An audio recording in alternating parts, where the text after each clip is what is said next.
Welcome to T-Mobile Tuesday Night Baseball. Tonight from downtown Minneapolis at Target Field, where the Twins open a 2-game series against their Central Division rival, Chicago White Sox.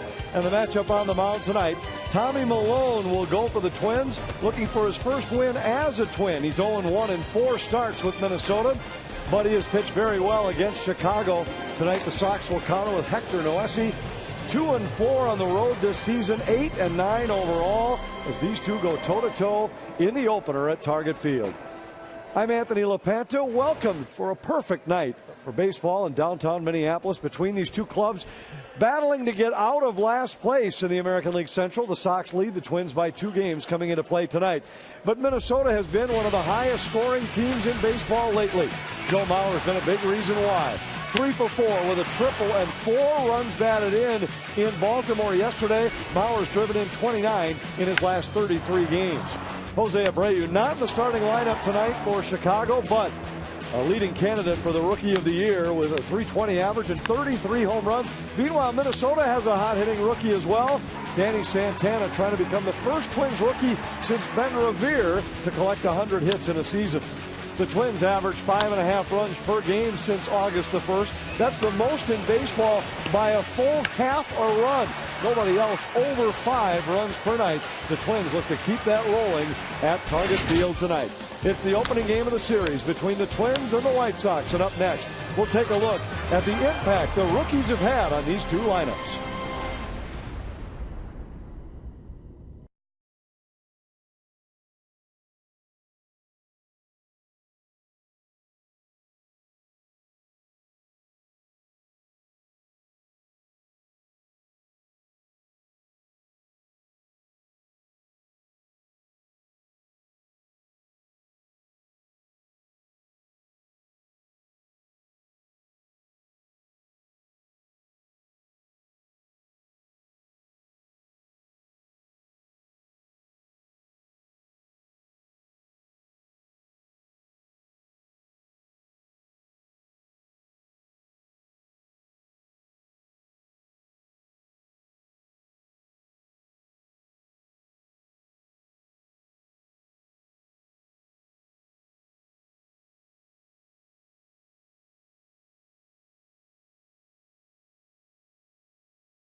Menards. Save big money on all your home improvement needs at Menards. By Dodge. Hurry in and get a great deal during the Dodge Summer Clearance event. And by Budweiser. Great times are waiting. Grab some Buds. One of the best rookies in the American League this year is wearing a Twins uniform, and Danny Santana playing very well. toward the end of August. And now the question is, what kind of September will he have? And a beautiful night for baseball here at Target Field. Dick Bramer and Bert Blyleven for the opening game of a little 2-game series with the Chicago White Sox, and some things to watch for in September. And one of the things to look for is Danny Santana. Can he finish a very strong rookie season? Well, you know, when Danny Santana first came up in the middle part of May when Aaron Hicks went on to disable list, I don't think anybody in the organization knew this guy, 7 years in the minor leagues, about 275 career hitter, could actually do what he's been doing so far at the major league level. He's doing a great job as a leadoff hitter, playing a position in center field that normally he plays shortstop, and still putting up great numbers. And the assumption is that Santana in September will play his natural position, shortstop, a lot more frequently than he has thus far. Tommy Milone hoping to pick up a win tonight for the Twins in the series opener.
Play baseball in or do anything outside. Low humidity, temperatures in the 70s, and we're looking forward to a good homestand for the Twins. Joe Mauer driving in 4 runs yesterday as the Twins won another series-ending game against the Orioles. And the Twins have had the edge on the White Sox and Robin Ventura in 2014. White Sox start the night 2 games ahead of the Twins in the standings. The Menards batting order for Robin Ventura. Adam Eaton leading off. Alexei Ramirez batting second. Abisail Garcia third. No Jose Abreu in tonight's starting lineup. Diane Viciedo is the designated hitter. Paul Konerko, Michael Taylor, Tyler Flowers, Marcus Semien, and Carlos Sanchez. And let's take a look at a Mall of America scouting report on Tommy Milone, making his 5th start for the Twins. He has to establish down in the strike zone, hit both corners, change speeds, and what very important, when you don't throw as hard as Milone does, you have to hopefully work ahead in the count. Northland Ford defense for the Twins. Danny Santana in center field. He's not a shortstop just yet. Flanked tonight by Schaefer in left, Arcia in right, Plouffe and Escobar left side of the infield, Dozier and Mauer right side of the infield, and Suzuki back behind the plate. Greg Gibson behind the plate tonight. Phil Cuzzy, Will Little, and Jerry Davis on the bases. Just a 2-game series, so I'm not sure whether we'll see a new umpiring crew in here for the Angels series. They may split that series in half and split umpiring crews midway through. At any rate, here's what we have tonight. And Adam Eaton in the box to lead things off for the White Sox. Well, if you have not seen Tommy Milone pitch before, not an overpowering fastball. He'll top out about 89 or 90. Curveball, little cut fastball, and a very good changeup. Very pleasant evening. Glad you're with us. And there's strike one to Adam Eaton. Ramirez and Garcia will follow. Milone making his 4th career start against Chicago, and he has been outstanding. Total of 21 innings pitched in those 3 previous starts, only 2 earned runs allowed. Flared foul off the bat of Eaton, and Milone is ahead quickly 0-2. As an Oakland A earlier this year, he faced the Chicago White Sox in Oakland. Got a no decision. He left the ball game leading 2-1, and then the A's ended up losing 4-2. Down and away, ball 1. His first 4 starts for the Twins have not gone well. His first 4 starts for the A's this year didn't go particularly well. 12 earned runs, 23 2/3 innings pitched, and then once he hit May, actually his first 5 starts weren't very good, and then his second start in May started a dramatic turnaround for Milone. The Twins want to see that turnaround here in September. Well, you know, sometimes when you get traded, it takes a while for you to kind of get your feet on the ground. Ooh, that second hop really came up to Dozier, stayed with it, threw Eaton out, 1 away.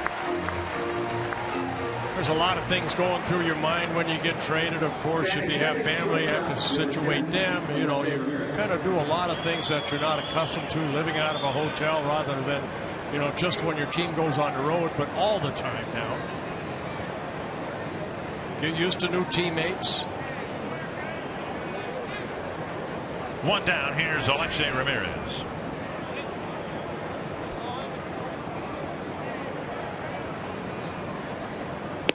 And he takes strike 1. Ramirez, an all-star this year, and some believe will get strong consideration to win a Gold Glove this year for the White Sox. He's made only 1 error over his last 51 ball games, and he's been a pest to the Twins. Popped up short left field. Escobar under it. 2 down. Came into that at bat hitting .328 against the Twins, and in his career .325. 2 quick outs. Here's Avisail Garcia.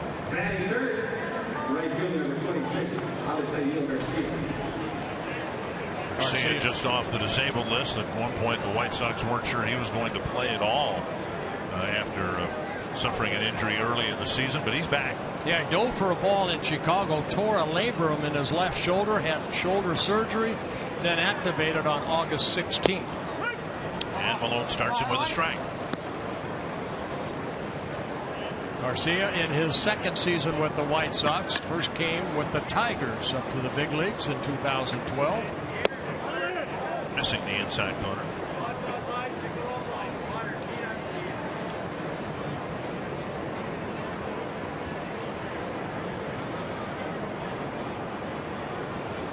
Built a lot like Miguel Cabrera. I know even in there's a ball foul right there in Detroit, they almost called him Little Cabrera, but he doesn't have the power numbers that Cabrera can put up. A lot of his hits are singles. 1-2. And a dribbler up the line, foul.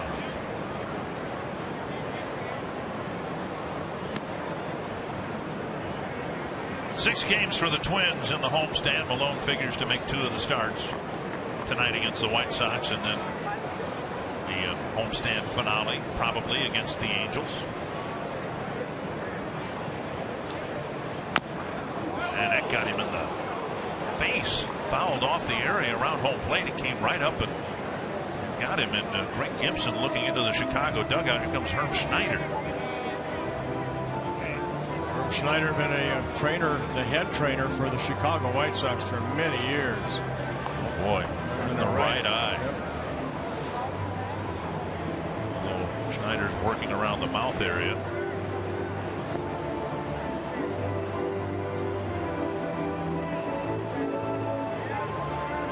It looked like a changeup away that Malone kind of turns over a little bit. It's almost like a screwball. That can hit him right in the jaw, right in the mouth. It's a grimace from the pitcher, Tommy Malone.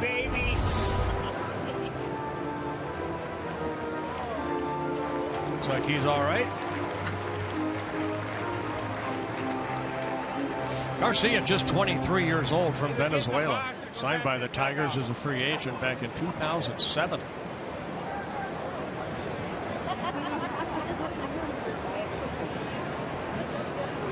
One and two. And now 2-2.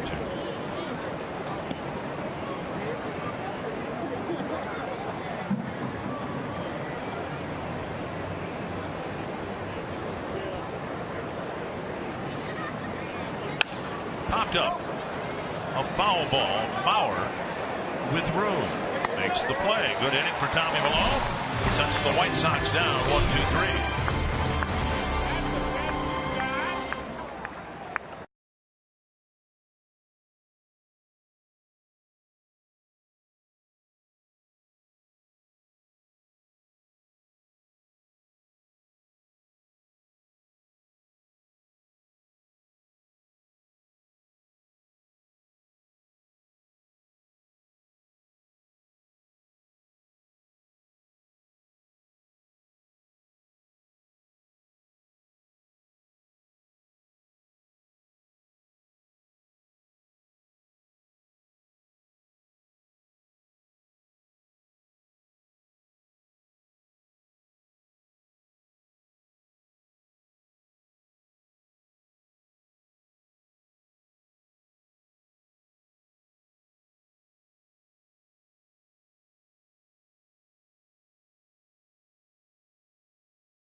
Here tonight in the opener with the White Sox, Danny Santana, followed by Brian Dozier, Joe Mauer, Kenny Vargas, Trevor Plouffe, Oswaldo Arcia, Kurt Suzuki, Eduardo Escobar, Jordan Schaefer. Same lineup as yesterday. The difference, Mauer playing first base and Vargas DHing. 27-year-old Hector Nolesi on the mound for the Chicago White Sox. He started the season with the Seattle Mariners, then on April 12th traded over to the Texas Rangers, then on April 25th was claimed off waivers by the White Sox, and about 5 days later they put him into rotation, and he's actually pitched pretty well as a starter. Santana takes strike one. Santana 1 for 7 against Noesi.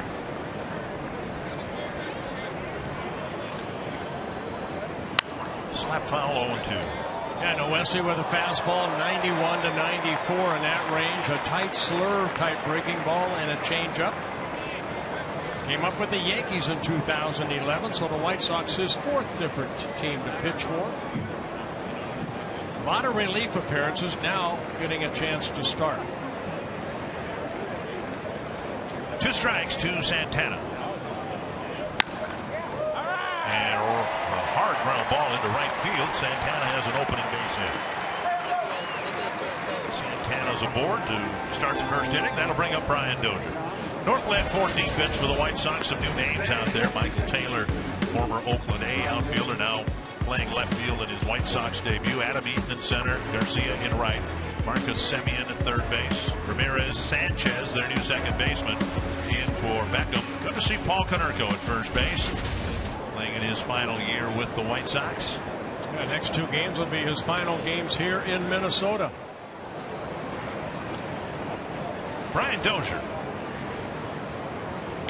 Swing and a foul. Dozier's average creeping up over the course of the road trip. Ward with Tyler Flowers. That foul tip caught the catcher instead of the other way around.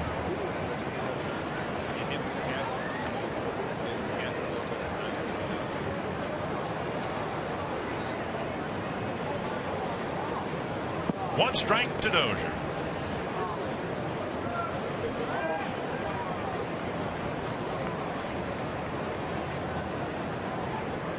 Santana checked it first. Yeah, Santana 12 stolen bases in 16 attempts.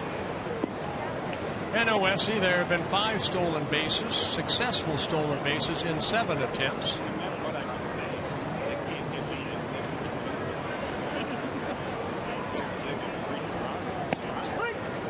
Strike call. 0-2.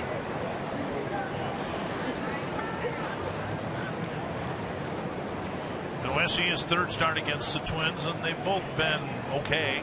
One of them actually pretty good. Nothing overwhelming. Yeah, both starts here too in Minnesota.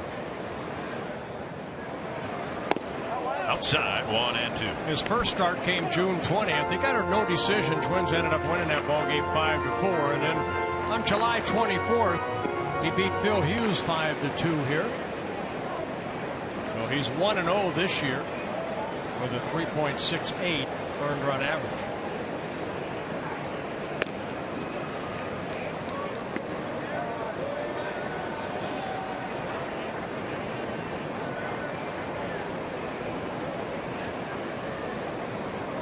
Phil Hughes pitched a great ball game yesterday.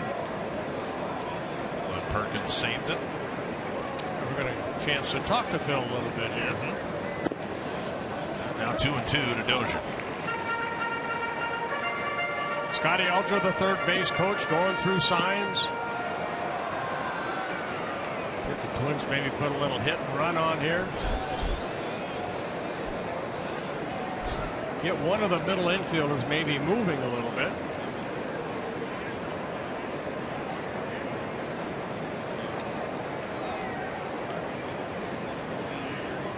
Santana stays put. Dozier strikes out. 1 away. Bring up Mauer, who got 3 hits and drove in 4 runs yesterday in Baltimore. Yeah, twice we saw Joe Mauer jump on that first pitch. And unlike Joe Mauer, well, usually it's 3, 4, 5 pitches, but 3 very, very good at-bats, driving in 4 runs. And he legged that double, a lot of people thought, into a triple, and then Vargas hit the sacrifice fly to score him. Well, good day at the plate for Joe.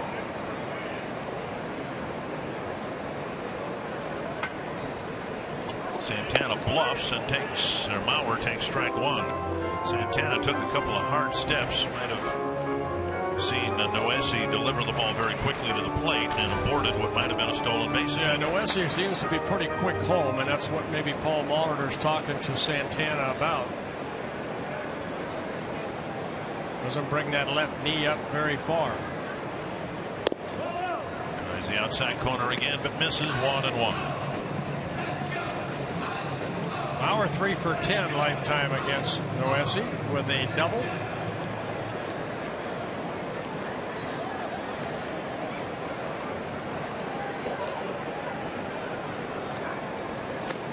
Santana dives back.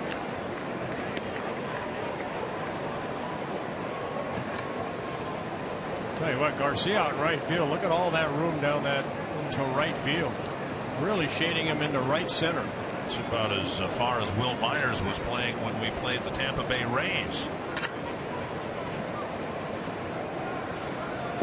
Mauer swings through an off-speed pitch. 1-2. Get the ball this time,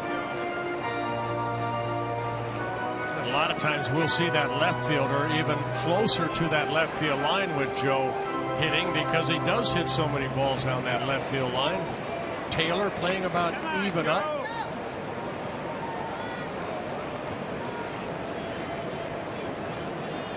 1-2. Santana goes, and a pitch is ball 2, and Santana is safe at second. Ramirez tried a catch and sweep tag and never held on to the ball. Santana with a swipe of second base. Yeah, it's a low throw, and don't know if that one hopped Ramirez at short, but Santana getting the jump, and Flowers does a good job. The ball just came out of his glove. Pretty good throw by Flowers. Very nice throw.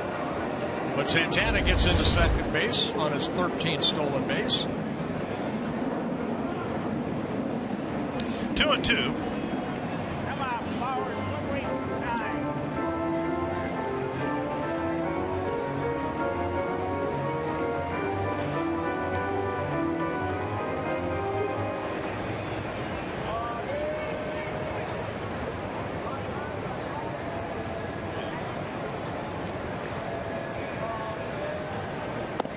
Mauer off-speed pitch strikes out. 2 down.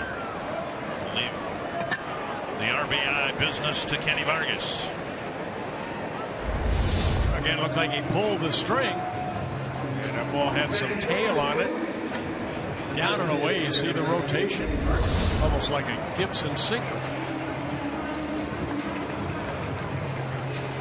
Vargas, the designated hitter, he got a chance to play some first base in Baltimore. Back in the DH spot.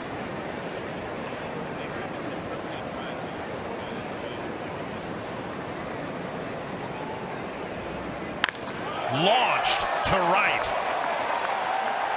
2-0. My goodness. That got out in a hurry.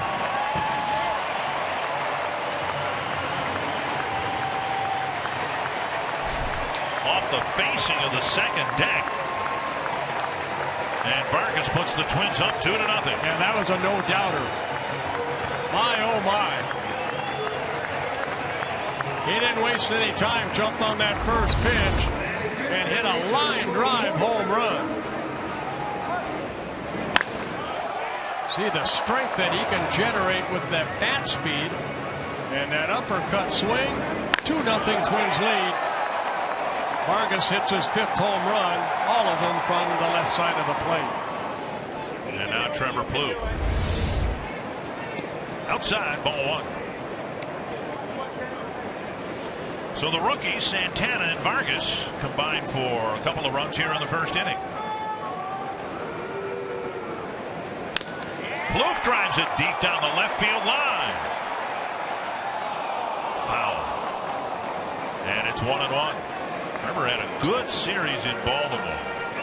Hit a couple of home runs. Did make one error, but he made a number of fine defensive plays as well at third base.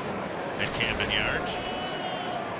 And that home run by Vargas, the 23rd home run that Alessi has given up this year in 141 innings.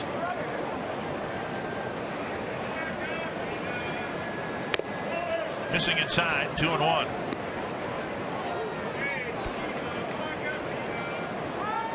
Right-handed hitters actually hitting .316 off of Alessi. Lefty hitting only .232. Dribbler Ramirez to his left, double clutches, and Plouffe beats it out. A slow roller, and Ramirez had to hurry to begin with, and then he double clutched and lost any chance he had. That ball looked like it had a lot of spin on it too, so maybe when it got into the glove it was still spinning. But right there, Ramirez very sure-handed at short and had to make sure he got a good grip on it. And Plouffe does beat it out. We'll see how they rule it. They give Plouffe a base hit. Again, Ramirez has committed only 1 error in his last 51 games. 10 overall on the season. Garcia will get a first inning at bat with a man aboard.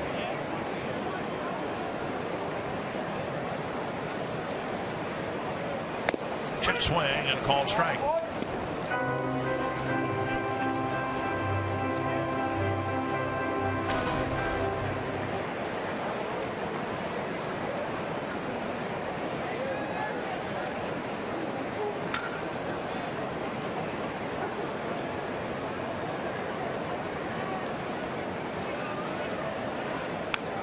Foul back.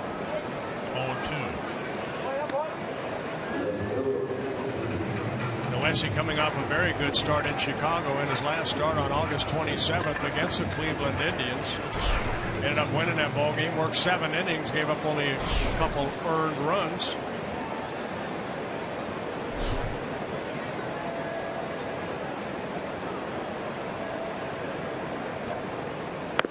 Up and away.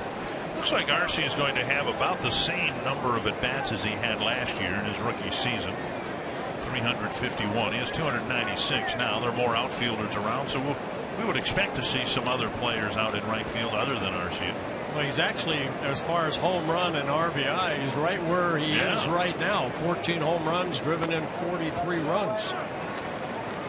Strikeouts, 117 last year and 351 at-bats, and about the same percentage so far, 101. Just trying to build up this young man's confidence.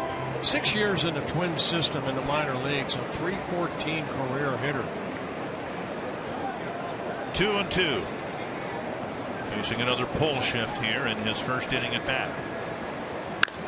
Lifted to left, and Michael Taylor near the line ends the inning. 3 hits for the Twins. A big hit by Kenny Vargas. Twins have a 2-0 lead, and when we return, he's tied for the lead in the American League in wins. Phil Hughes will join us live from the dugout.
And Phil Hughes.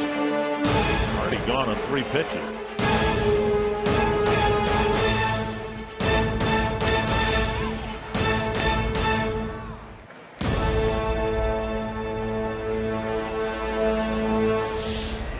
Phil Hughes said after the game last night that he got away with some mistake pitches. All I know is he picked up his 15th win of the year. Game the Twins badly needed to win, and Phil, congratulations, 15 wins, your career high 18, and you got a shot to surpass that in your first year with the Twins. Yeah, thanks for having me on, guys. Hopefully I can get to that point. Hey Phil, what's it with you and even years? I mean, 2010 with the Yankees, 18-game winner, then a couple years later, 16-game winner, now here 15. Yeah, I guess it takes me a year sometimes to figure it out, but hopefully that's not the case next year. I can go in this offseason and figure out a game plan to not have a down year next year. Well, you had some back injuries too that have kind of hindered some of your performances in those odd years. Yeah, injuries are something that everybody kind of has to deal with, and you never want to. But hopefully, this year I've stayed healthy so far, knock on wood, and hopefully that continues. Hey Phil, I think a lot of fans would like to know. I mean, you seem to throw probably 70-80%, strikes. Where did you pick up that? And I'm going to ask you about a couple of your pitches, but your mindset, you attack the strike zone. Yeah, it's something I've always taken pride in. Throwing a lot of strikes and not afraid to miss on the plate and trust my stuff. And it's just something I've always done. So I think this year I've been as confident maybe as ever in my career, and that's only helped with that philosophy. A little roller to short. Escobar scoops, fires one away. 4 down, and Bill, we're going to put some numbers on the screen right here. Recent numbers. Had a lot of quality starts as of late. Last 6 starts, 5-1, 1.67 earned run average. That little cutter that you have, being with Rivera all those years, is that something that you picked up watching him? A little bit, yeah. I mean, obviously a guy that can get away with throwing one pitch, you have to take notice of that and pick his brain every opportunity I got. And the cutter's been a big pitch for me this year, being able to throw it to both sides of the plate and not being afraid to backdoor lefties, front door right-handers. Things that I haven't done in the past, but been pretty successful for me this year. So that's been a difference maker pitch for me. And I think too, I want to talk about your curveball, because I know Mike Mussina helped you a lot with that curveball. That was a good changeup by Malone. Yeah, Mike was he was a mentor to me when I was coming up in my first couple spring trainings, and being able to talk to him and learning that spike curveball grip, and he was one of the best to throw that pitch. So I was very fortunate in New York to be around a lot of veteran guys and Hall of Fame guys, and hopefully all that time I spent with those guys has paid off. I think fans on them want to know too, have you adjusted to Minnesota? You enjoy it here? I mean, New York is the fast-paced, Minnesota a little slower. Yeah, I love it. Obviously in New York I was living in the city and all those things, and here I got the yard and the house, and it's a little bit different feeling and change of pace, but I love it so far. I asked this of Kurt Suzuki. I'll ask it of you. You going to stick around here all winter long? The winters are pretty moderate here. We don't usually get too much snow or cold weather. That's what I hear, right? Yeah. Yeah, I'll stick around as long as I can and enjoy it. I always say, if it's snowing outside, I got direct TV with my football and hockey and all that stuff. So I'll be a happy camper. Then you'll be watching a lot of direct TV. Absolutely. 2-2 to Konerko, and a ball hit into the shift. Dozier shifts to his right, makes a play. Phil, you mentioned Mike Mussina and Bert referenced Mariano Rivera, and now you find yourself in Minnesota where, whether you want it or not, I think you got other pitchers, young guys coming up like a Kyle Gibson, some others who are looking to you as being a mentor. Are you comfortable with that? It takes a little bit of time. I'm not quite comfortable in that role yet. I still view myself as a pretty young guy, but obviously, if anybody wants to come up and ask me any questions or anything like that, I'll be more than happy to oblige. So, I'm not fully comfortable, I think, yet with that title, but hopefully I'm here for a few more years and I'll have a chance to kind of grow into that. Now, you grew up in Southern California. I know your next start is against the Angels. I grew up in that area too, Phil, and you always get a little extra pumped up, don't you, facing the Angels? Yeah, a little bit. I pitch horribly in that ballpark, so I'm glad it's here. It seems like every time we go out there, I have friends and family come in, and it just doesn't bode well for me. But hopefully, Angels coming into town, that'll be a fun one. 2-0 the count to Michael Taylor. And now 3-0 from Malone, who's thrown a lot of strikes and gotten 5 quick outs. Yeah, Taylor with the Oakland A's over the last 3 years from 2011 to 13, but only a total of 26 games played over those 3 years. Pretty good numbers in the minor leagues, and I think Robin Ventura want to take a look at this young man at 6'5", about 250. The White Sox traded Alejandro De Aza to the Orioles while the Twins were in Baltimore. De Aza didn't play, so they're transitioning their roster. And there is ball 4. Taylor takes a walk, and that'll bring up Tyler Flowers. Hey, Phil, one more question for me. Great month of August, and 5 wins, could very easily have had 6 wins in the month of August. But July was not a good month for you, and yet you found something to trigger a second wind or what have you in August. What was it? I really don't know. I feel like I didn't change all that much. Sometimes you just go through those ups and downs of a season, as Bert knows, I'm sure. Sometimes it just takes something that clicks, or you start feeling better, and I think that might have been the case. But you never want to get on those bad runs and let them continue. So I'm glad that I was able to figure something out and get on a positive run from there. Yeah, there's a couple things that usually happens for me, always June or July. It was always the dead arm stage. You knew it was there, you felt good, but you weren't getting the results. And then the dead mind stage, because it plays mind games on you. You know, where you still have that up here though, the booth every night. You know, you just expect more out of it, and then finally something hits. Maybe you get some runs, you know, and that always helps. Like, makes you relax a little bit. Definitely, and you have those ups and downs physically as the season wears on, and you're going to feel great in some starts and lousy in others, and that's just the progression of this long season. Well, Phil, we thank you for the time here today. Under the assumption that Tommy Milone's going to get Tyler Flowers here, we'll let you go in the hopes that you'll have that good start against the Angels, and Twins will start to putting together a lot of wins in September. I appreciate that, guys. So, Phil, thank you. Yeah, absolutely. Have a good call up there. Thanks to Phil Hughes, who's been a lifesaver for this Twins rotation. As bad as it's been again this year, where would it be without Phil Hughes pretty much giving the Twins a chance to win every time out? 2-1 to Tyler Flowers. And now Malone having a tough time throwing strikes. A 2-out walk to Taylor. And now 3-1 to the catcher Flowers.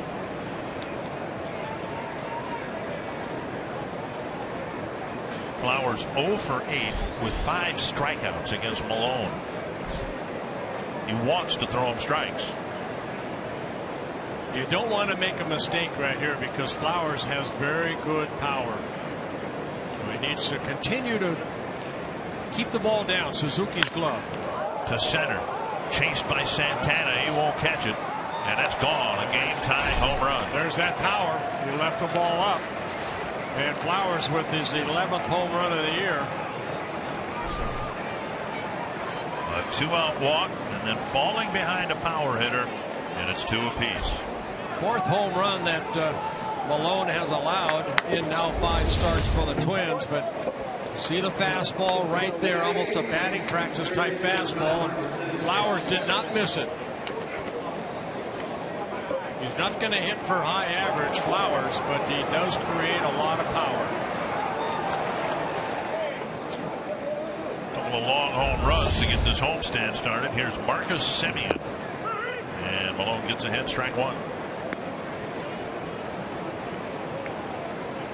Connor Gillespie's played most of the time at third base. Semien getting another opportunity here in September. Poke to right. And that'll die in front of Arcia for a base hit. The White Sox are done with 2 gone.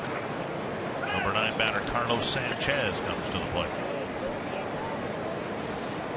Darryl Boston, the first base coach. School back in session for many kids today. You can get the year off to a great start by paying a visit to Target Field for Student Night, presented by Rasmussen College. It's a Wednesday deal, and tomorrow's Wednesday. Standing room only tickets are just $5 for students. Available day of game only at the Target Field box office. 1 ticket per student, a valid student ID from any school in Twins territory. Wednesday, it's the Twins battling the White Sox. Series finale at 7 o'clock. Here's Sanchez. That one hit well to left, and Schaefer runs over and can't get there. Rounding second on his way to third. Semien is rounding third. He's coming home, and the White Sox, with a walk and 3 hits with 2 out, have taken a 3-2 lead. Yeah, Sanchez just 22 years old. When the White Sox traded Beckham over to the Angels, they kind of opened up second base, so Sanchez getting that opportunity. Jumped on the first pitch here from Malone, driving it over the head of Schaefer in left center. So Sanchez picking up his 3rd RBI. Sanchez just playing in his 12th major league game. Malone set down the first 5 batters. Then the walk to Taylor said everything Kaflooey. Don't know whether it's pitching from the stretch or what, but the White Sox have tagged him for 3 runs on a walk and 3 hits, and Eaton, who grounded out to second his first time up. It's here in the 2nd inning.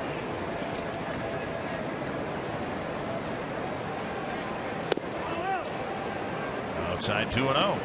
Yeah, Eaton's been a couple times on a disabled list this year. He's kind of a spark plug for the White Sox in his first season. Spent time on a disabled list with a sprained right hamstring and then a strained right oblique muscle. He's been hurting from head to toe when the White Sox were here last. He had a broken bone in his hand. Played through that.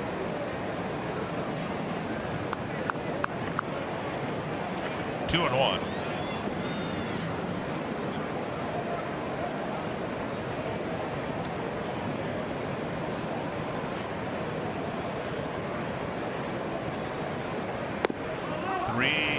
First base open, Ramirez on deck. This is what we've seen from Malone, the inability to put a tourniquet on an inning and shut it down.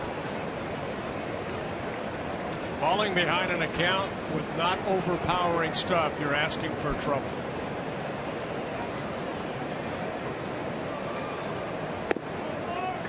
And the inning continues. 5 straight have reached.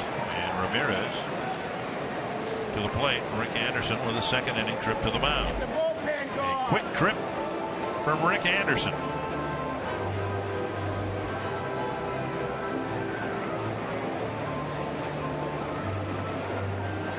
The Twins have seen starters give them painfully short starts. Malone had one of those 3 starts ago here against Kansas City. An inning and a third. 4 hits. 7 runs, 6 of them earned, couple of walks. That was the game that was played in a hard rainstorm. Yeah, even though Malone has not pitched real well, other than his first outing in Houston, the Twins have still won 3 of the 4 games that he has started. At times he got a no decision in that 20-6 game against the Tigers, where he just needed a couple more outs to qualify for a victory, but unable to get through 5 innings. And then last time out against Kansas City, that was an 11-5 extra inning game that the Twins won.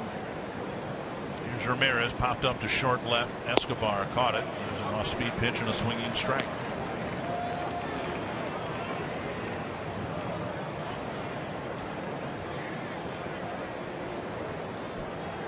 Ramirez in his 7th season with the White Sox, 32 years old. Eaton at first. Sanchez at second. Another changeup, swing and a miss. 0-2. The White Sox have some players that defected from Cuba that are wearing White Sox uniform. Viciedo, Ramirez, Abreu.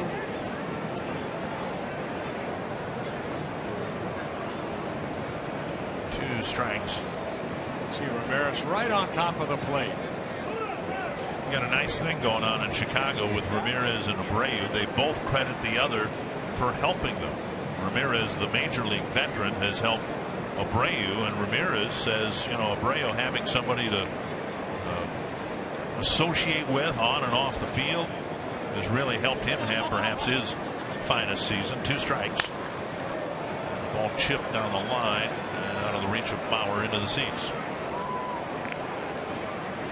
Even though Ramirez stands right on top of the plate, if you're going to go in, you better go in quick, because he has a very quick bat.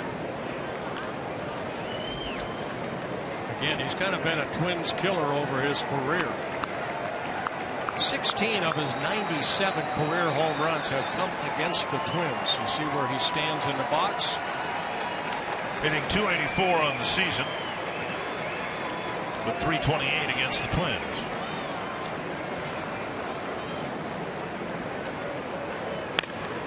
Hard, but foul. There's an example right there. Suzuki wanted that ball in, and Ramirez still able to pull that ball down the left field line. Very quick bat. The first 5 outs came so easily for Tommy Malone.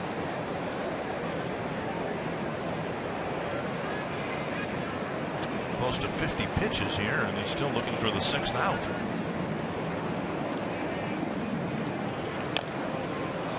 That is a fair ball, and Ramirez is out. Greg Gibson, standing right behind the plate, saw the ball roll in front of the plate. Suzuki picked it up, tagged the batter, and that ends the inning. But the White Sox strike for 3. Tyler Flowers tying it with a 2-run home run.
Inning, hopefully, and I'm going to keep my club in the game after this. Here's Suzuki to start the Twins second, and he takes strike 1. Escobar and Schaefer will follow.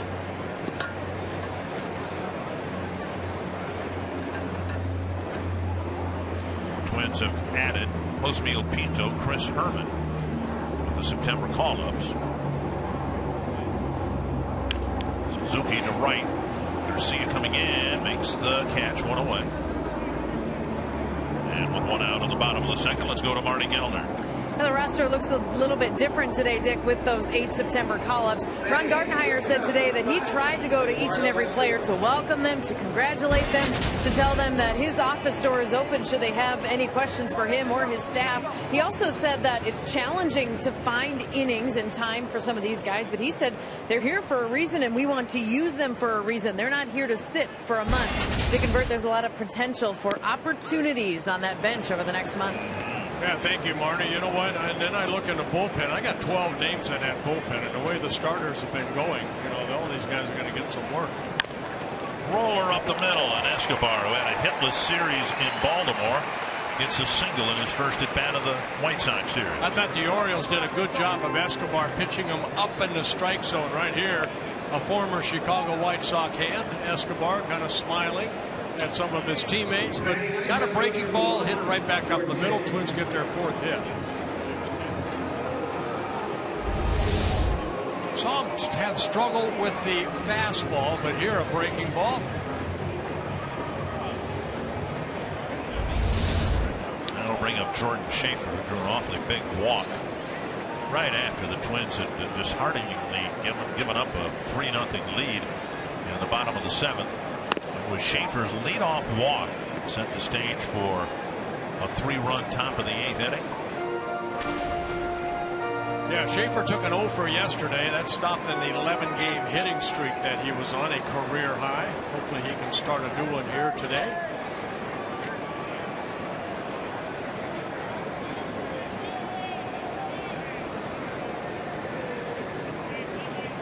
Swing and a miss. 1-1. The lineup had a very good month of August. And essentially, Schaefer has picked up where Sam Fuld left off. Fuld typically hit 9th. Had a tremendous July in terms of getting on base, getting hits, drawing some walks, and stealing some bases. And it's like Fuld never left because Schaefer offensively has been pretty much the same player. Yeah, singles, gap type hitter, not much power. We've seen Schaefer in the outfield, though, have a much stronger arm than Sam Fuld had. Fuld had one of his better months in his final month with the Twins. 1-1 to the Twins left fielder. There's a drag bunt, and Schaefer will get there safely. A head-first slide. Konerko forced to play it, and he actually got it to Noesi in fine shape. But Schaefer, with a head-first slide, beat the pitcher to the bag. Yeah, it becomes a foot race, and not too many times you're going to beat that man down the first baseline as a pitcher getting over there. Watch Noesi right there. You know, he's running, little shovel pass. Noesi I don't think could have got over there any quicker. And Schaefer able to get that left hand on the bag before Noesi's able to put that foot on the bag. It was a great play by Konerko. I don't even know if he gripped the ball. He just kind of flicked it. Just flicked it right there. It's perfect. Right into the glove of the pitcher. And Noesi had a little trouble right there. He had to kind of two-step, and that allowed that little extra time to let Schaefer dive in safely. Santana singled and scored his first time up. Stole a base in front of the Vargas home run. 5 hits for the Twins, the first 9 batters. Santana out in front, strike 1.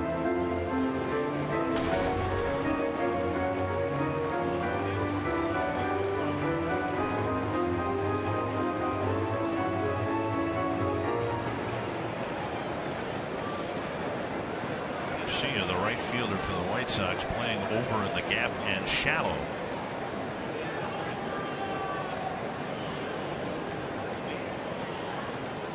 The other way to the corner.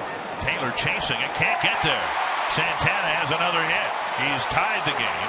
Schaefer being held at third, and now he's tagged out. He overrounded the bag, and they threw behind him. And Schaefer is the second out of the inning. Escobar scores. It's 3 apiece. You have to pick up your third base coach right there, and Schaefer, don't know if he picked up Scotty Alger or not, but that ball tailing away, Santana going that way, just out of the reach of Taylor, over his head. Escobar scores from second base. Schaefer rounding the bag too far, and then the tag is applied. Semien taking the throw from Ramirez, who took a throw from Taylor. 2 down, the game tied. Santana at second, and now Dozier. Use the bat this time.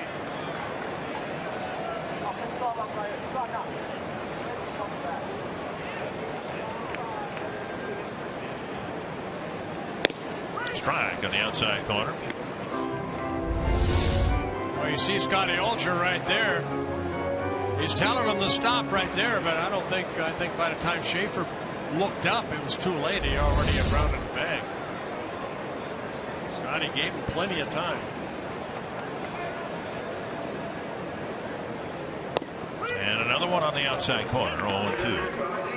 I credit Santana with an RBI, his 37th of the year on his second hit, a double, his 18th double. Hit the ball. Battle your ass right here. Come on. Dozier trying to get Santana in with the go-ahead run.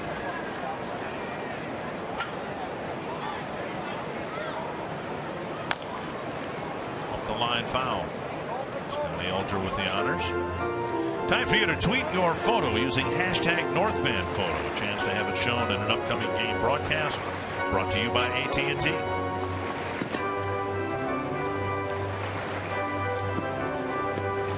Two strikes to Dozier. Twins with 6 hits, 3 in each inning against Hector Noesi.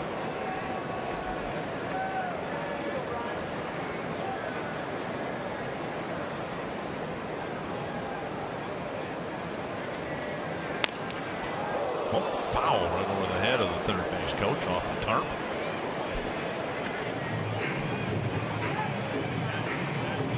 Dozier has been hitting in the 230s, 240 range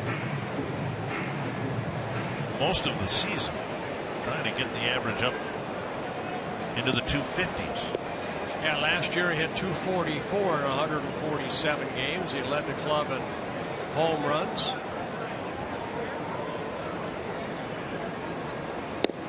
Just off the corner. He got a couple of strikes out there earlier in this at bat, almost in the same spot. And Oesi making his 44th major league start. Not missing by much. His 93rd game. Only 12 wins, 24 losses in his career. Came into this game with a career ERA at 5.2. And a high fastball gets him. Ends the inning. The Twins string 3 hits together. Get the tying run. It's 3 apiece.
Northland Ford. Visit northlandford.com and your local Northland Ford dealer today.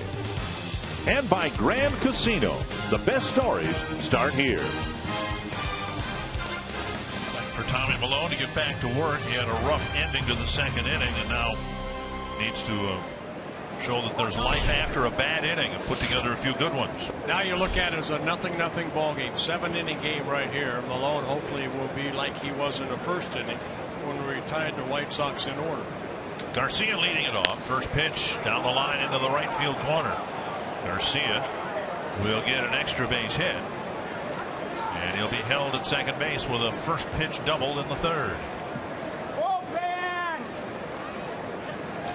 Jumped on that fastball, just took it the other way. Garcia just activated off the disabled list. This is his 24th game this year because of that shoulder surgery. Took it right down that first baseline. His 6th double of the year. It's a 4th hit for the White Sox. Second double. Viciedo bounced to short his first time up.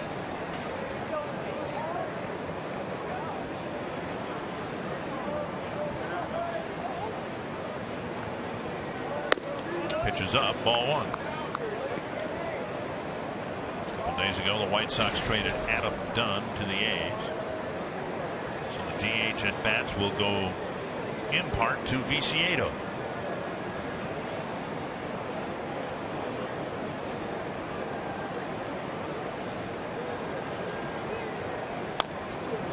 Foul back, 1-1.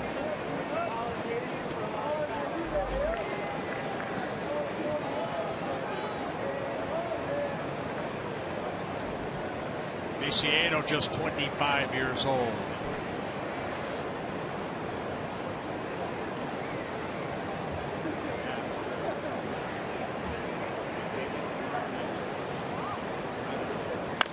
Hit hard but foul.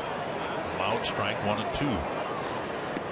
Malone, of course, was connected to Fold and Logan Schaefer. We talked about the two outfielders for the Twins. The Twins ended up dealing Fold to Oakland and got Malone off the Sacramento roster in the Oakland A's. Came to the Twins with a 32-22 career mark in the big leagues.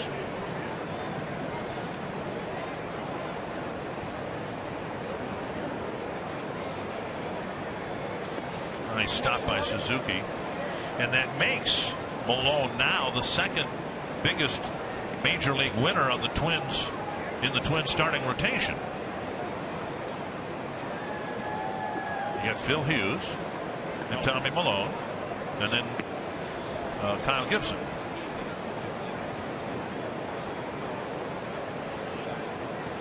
Ricky Nolasco, I beg your pardon. Nolasco's in there too. 2-2.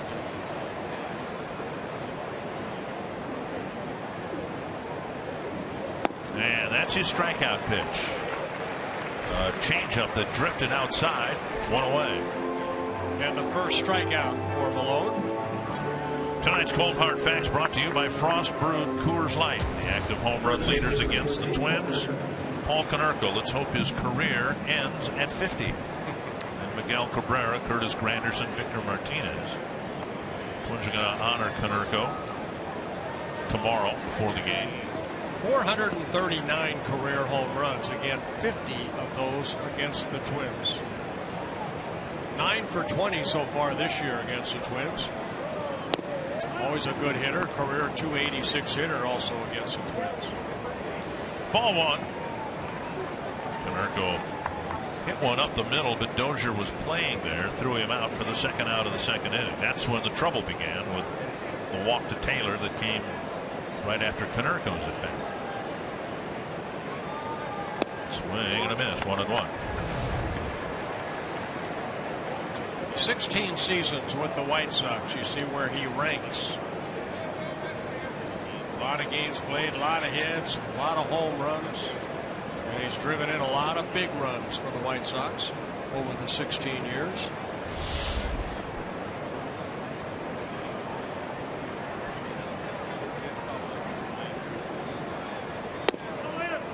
Inside, it related the story before.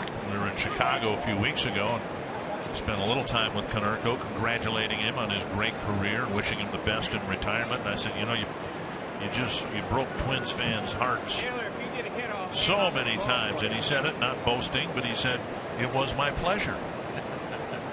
And I guess I wouldn't have expected him to say anything but that. That was his job. He just did it really, really well in some big games against the Twins. 3-1. 6-time All-Star Paul Konerko.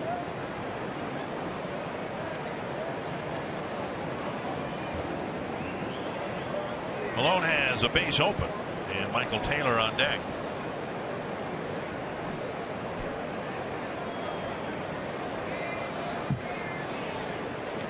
And a walk will put Konerko at first base.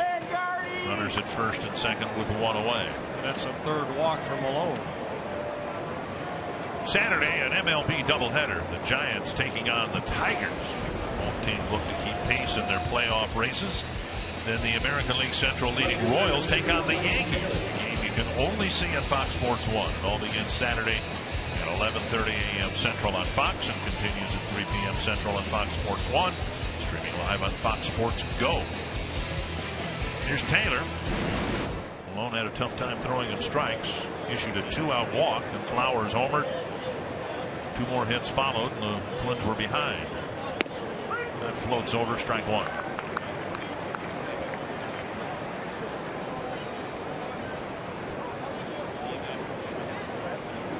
Speaking of the Royals, they've got a 1-0 lead on Texas in the 4th inning at Kauffman Stadium. Yeah, they beat the Rangers in yesterday's ball game. Swing and a miss, 0-2.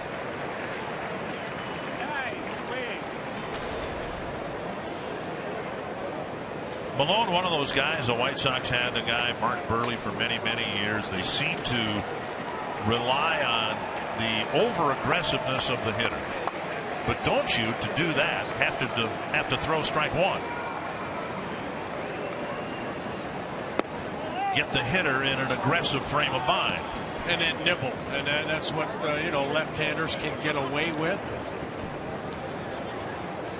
Anthony Swarzak getting the third inning. 62 pitches already for Malone.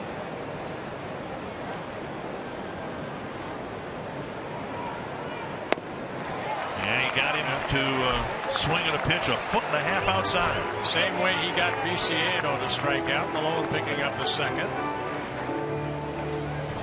Malone fell behind Flowers and gave up the home run. We'll see if he can pitch around this leadoff double here. Yeah, 14 pitches in the first and then the second. 34-15 so far here in the third.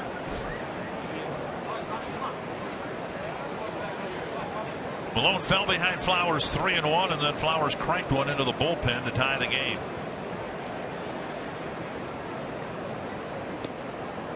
Missing ball one.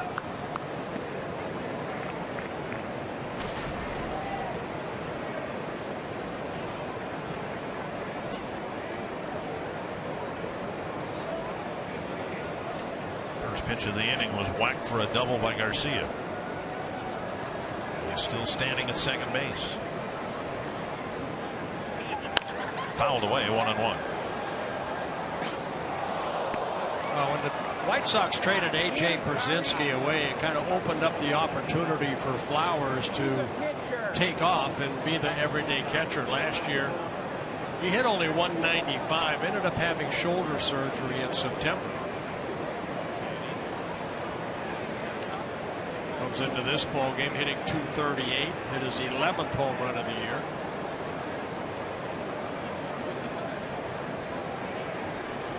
High fastball at 86 gets a swing and a miss. Well, you throw all that slow stuff, and then that fastball at 86 looks about 92. Which, by extension, means that the next changeup is going to look like it's 53 miles per hour.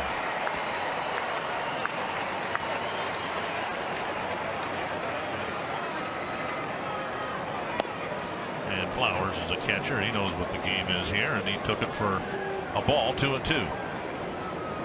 Well, that was the same pitch that Viciado and also Taylor swung at for strike 3. Malone wants to settle the matter here. He doesn't want the count full with 2 runners on.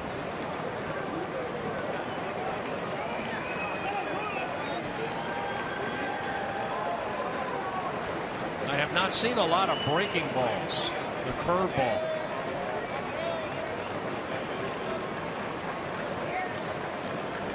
Two and 2 to Tyler Flowers. Breaking ball. Got it. So he struck out the side, pitched around the leadoff double, and we're still tied at 3. It's a good call.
first few innings of this game. Well, Twins took an early 2-0 lead thanks to Vargas's 5th home run, a shot into the second deck in right field, but not to be outdone. Tyler Flowers, a line drive home run into the bullpen area, tied the game, and then the White Sox added one more in the second, but the Twins came back in the bottom of the second inning. Santana already a couple hits in the ball game. That RBI double there tied to the game. And it'll be Joe Mauer leading off the third. Twins scored 2 in the first, 1 in the second. Mauer, who struck out in the first, swings through the first pitch from Hector Noesi. Mauer, Vargas, and Plouffe in the Twins' third.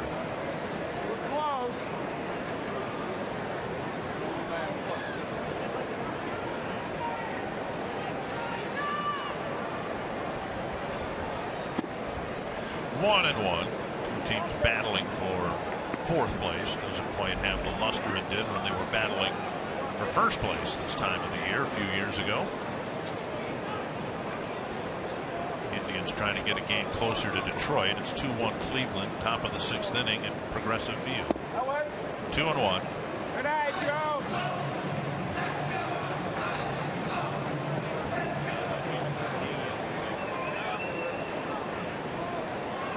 Just watching Noesi go about his business reminds me of a former White Sox pitcher, Freddie Garcia. Tapper right side. Sanchez to Konerko, 1 away. That'll bring up Kenny Vargas, who took a pitch, I'm guessing about 88 miles per hour. This is what we call turning it around. First pitch fastball right there, 104.4 miles an hour. That double yesterday that he hit in Baltimore was, I believe, 110 as far as the hit speed. 110.9 on that double. That was actually, I went out later and I pictured that. I did hang my clothes on. Well, you did. So 1-0 to Vargas. Took a pitch off the plate outside.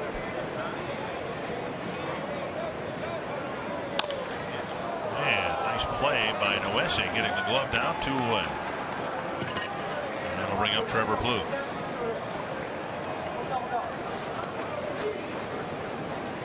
Plouffe hit a roller in front of Ramirez and to his left, and Ramirez didn't field it real cleanly. Plouffe got an infield hit.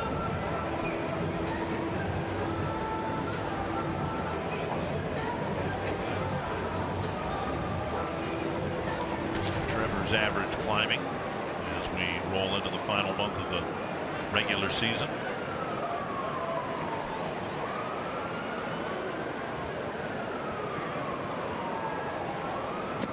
Down and away, ball 1.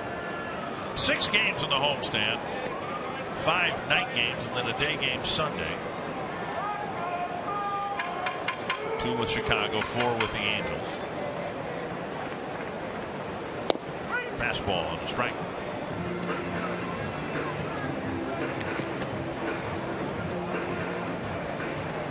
White Sox very busy in the last week or so, trading veteran position players. Dunn, Beckham, Diaz. 1-2.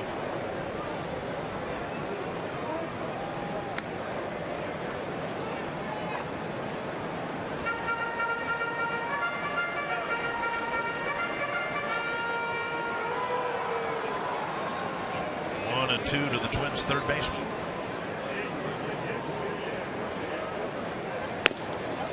Up and away, 93. Yeah, like the Twins, the White Sox are looking for starters to step up and earn their position for next year. They do have Chris Sale. Maybe the changeup right here as he gripped that ball. Popped up left side to Ramirez. Noesi has his first 1, 2, 3 inning.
September 9th, only on FX. Tommy Malone. Sold me on that. Okay. You're going to be busy Tuesday. On Tuesday night. You're going to be in Cleveland. Whether you want to be or not, you're going to be in Cleveland. I will be in Cleveland. We'll be broadcasting Twins baseball up against Sons of Anarchy. Breaking ball, ball one. Marcus Semien leading off the fourth for Chicago. He'll be followed by Carlos Sanchez and Adam Eaton. Yeah, Semien started the season with the White Sox. Then kind of Gillespie took over, so he was optioned to AAA and then a September call up again. 70 pitches for Malone, 42 strikes. He falls behind 2-0. And there's a strike.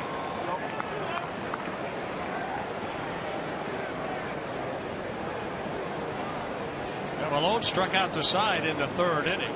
A double, a strikeout, a walk, then a couple strikeouts. High fly to center. Hit almost right at Santana. One down. And before Sanchez comes to the plate, believe it or not, Zubas are back. The infamous 90s loungewear, which some of us have worn into the new millennium. And you can get your limited edition Minnesota Twins Zubas Friday, September 19th. Twins battling the Indians. Zubas Palooza night here at Target Field. A ticket and a pair of Zubas will cost as little as $26.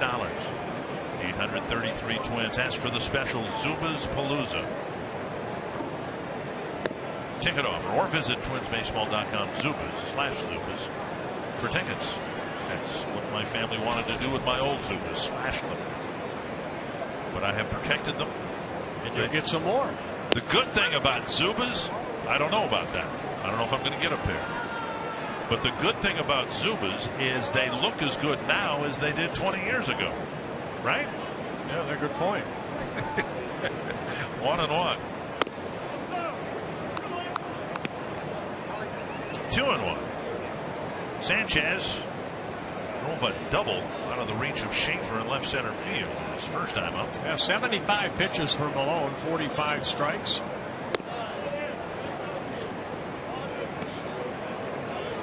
He's had a tough go, making his 5th start for the Twins as a Twin starter. When he put in that rotation on August 11th, he's 0-1, an ERA at 7.94. 3-2 to the number 9 batter.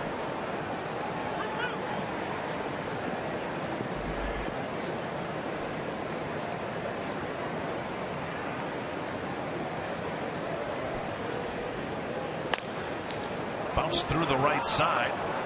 Sanchez has his second hit, a 1-out single here in the 4th. And I think that's what the best way to hit Malone is, to wait for that slow pitch away and don't try to pull it, or hopefully you make contact and just go the other way. Sanchez picking up his second hit. How many times have we seen Twins batters over the last 19 years we've worked together swing and screw themselves into the ground against Mark Burley, Jamie Moyer, guys like that. Here's Adam Eaton.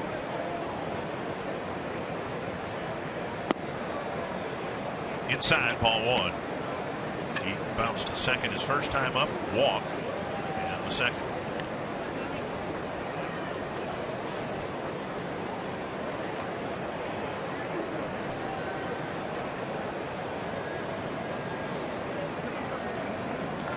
Malone falling behind yet again.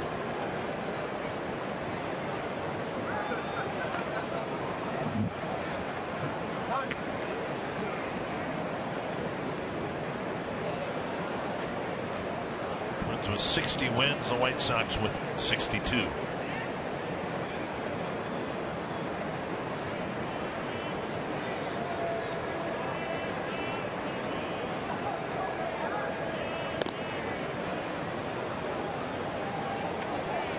Couple throwovers. Sanchez has only attempted 1 stolen base again in his rookie season, and he was successful.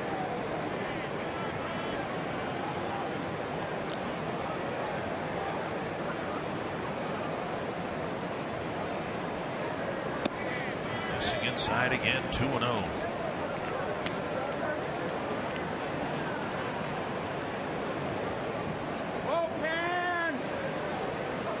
Anthony Swarzak is getting loose again now out in the bullpen.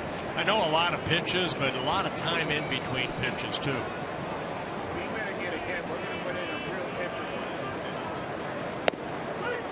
Strike call, 2-1. It is a different environment now with, as you mentioned, all the relief pitchers. If things aren't going well for a starter, there's the likelihood now of a quicker trigger because you've got plenty of arms out there.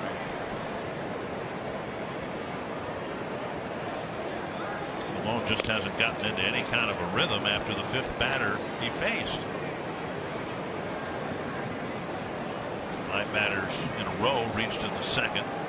Did a nice job pitching around the leadoff double in the 3rd. Now with a runner at first, more control issues and a very slow tempo. To center, and Santana's got to hustle back. That ball turning in one way and then the other. He makes the catch. Retouching second is Sanchez, and he gets back. Sanchez played that pretty well. He was 15 feet on the other side of second base when Santana caught the ball with it back to the infield. Yeah, that's what you like to see right here. That high fly, you know, Sanchez going to second base, rounding it, and then when he sees that Santana finally can figure out the flight of this ball, he makes the catch. And then Sanchez retags second base and scoots back to first. Runner still in first, 2 down now. And Alexei Ramirez. Ramirez with a pop up to short. Escobar retreating into short left field. And he pounded one into the dirt around home plate. I'm not even sure it rolled out of the left-handed batter's box, but Greg Gibson ruled it in fair territory. Suzuki picked it up and tagged Ramirez to end the 2nd inning. Part of the batter's boxes are in fair territory, even though there's no line there.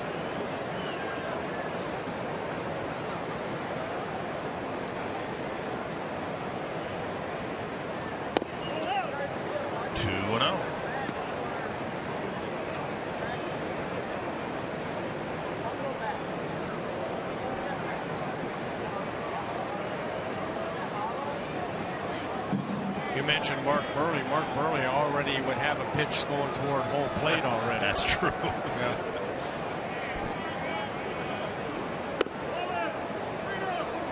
Here's what happened in Ramirez's last at bat with 3 runs in and 2 men on. Yeah, he swung at the ball, and then you see that line right there that goes all the way from first base right to the tip of home plate, and that ball was in fair territory. Almost came to rest on the plate. 3-0 to Ramirez. Another walk. First and second, 2 down. Yeah, 4th walk. That's it. Tommy Malone is done for the night. Very disappointing outing for Malone. Retired the first 5 batters he faced. And was only able to retire 6 more. No tempo to the game. A lot of pitches thrown.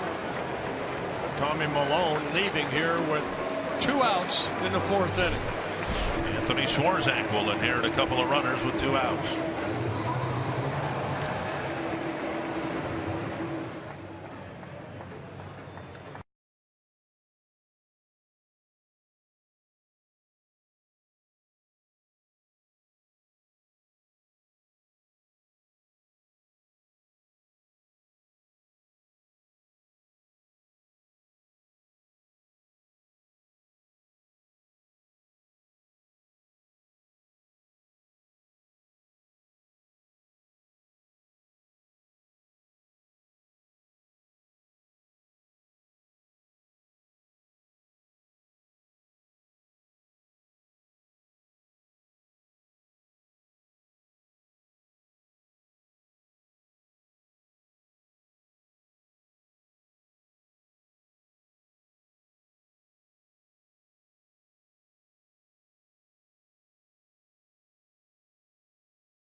League Baseball players are standing together as one, doing their collective best to strike out cancer, as they're hosting a player-led initiative to raise awareness and funds for cancer-related charities across the United States. For the Minnesota Twins, Trevor Plouffe is raising awareness and funds for the Susan G. Komen Foundation. We were given those nice T-shirts. Yep.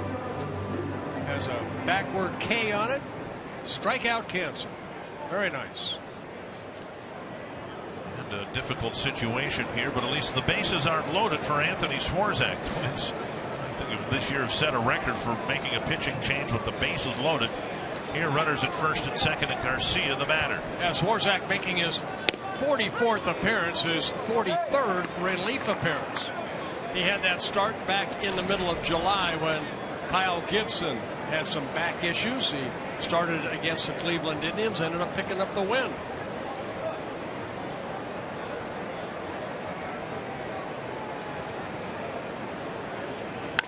To center. And Santana back to gather it in.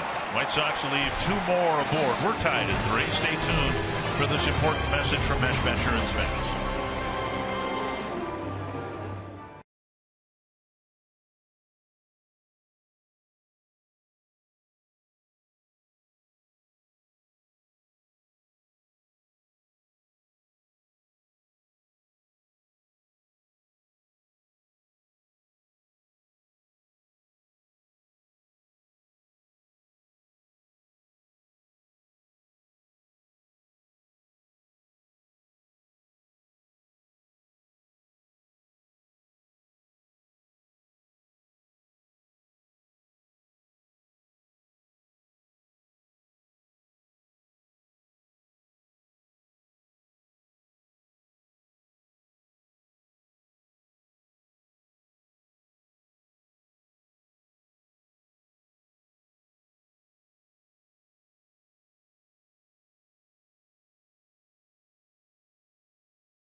Here at Target Field, the tie score as we go to the bottom of the 4th inning.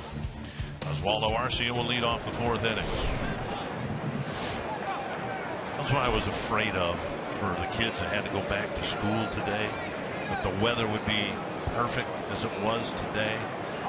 When I was going back to school, I wanted it to be raining, thunderstorming, funnel clouds, anything, so I wouldn't mind being inside. Well, just think of all the happy parents that are out there today. Want to know what Arcia? Now, you brought up a good point the other day regarding back to school. You said you enjoyed the first day back. Oh, I sure did. Because every other day after that, you didn't care for it. But you think about it. I mean, first day of school, you know, usually go out and your parents would buy you some new pencils, maybe a new notebook, get a new backpack. Cool. That was really neat. I got all my sister's hand-me-downs. 1 and 2. And then you said, I hope you got some new clothes. Yes. But then you said, you know, growing up where you grew up, you got a chance to catch up with your friends you hadn't seen all summer long. I grew up in a town of 200 people. You knew exactly what everybody had done all summer long because you did it with them. You went fishing in the creek. You played baseball. You know, whatever. 1 and 2 to Arcia, leading off the 4th. And Arcia swings and misses, 1 away. And Oesi picking up his 4th strikeout.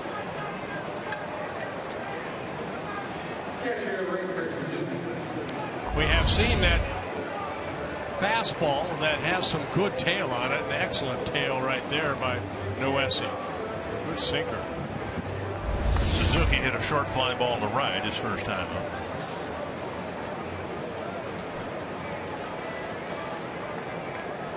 Pitch tracks presented by Dodge.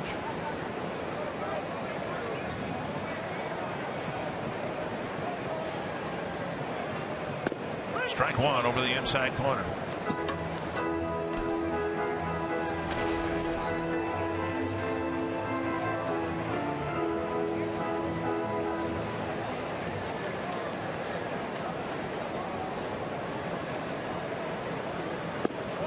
Down and away, 1-1.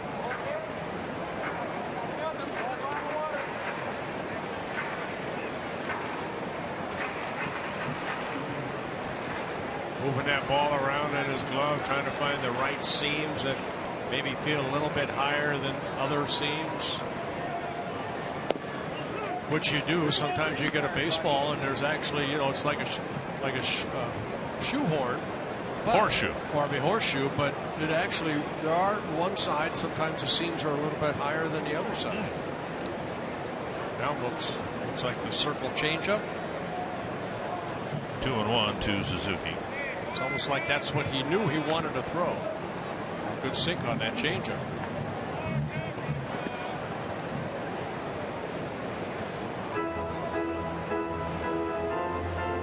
Five in a row set down by Noesi after Schaefer got trapped off of third base after Santana's RBI double.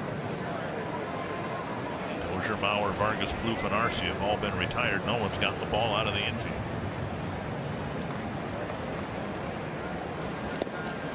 Three and two. Messi hasn't walked anyone, but he's given up 6 hits. You know what, Noesi? You wanted to compare him to Freddie Garcia. They both have kind of the same tempo out there. They don't do anything in a hurry. No. Yeah, Garcia's a little broader. Another changeup. And Suzuki swings over the top, 2 down. Strikeout number 5. Join Fox Sports North and the Minnesota Wild for the Breakaway 10K, 5K, and 1 mile run Saturday, September 20th, benefiting the Minnesota Wild Foundation. All participants receive a t-shirt and a pre-sale opportunity to purchase Wild single game tickets. For more info, visit foxsportsnorth.com. Click on the More tab for details. 2 gone. Here's Escobar. Singled and scored his first time up. Hit a hard ground ball right up the middle for a base hit. Yeah, I got a breaking ball right there. Looked like he started him off with a changeup. Escobar swung through it.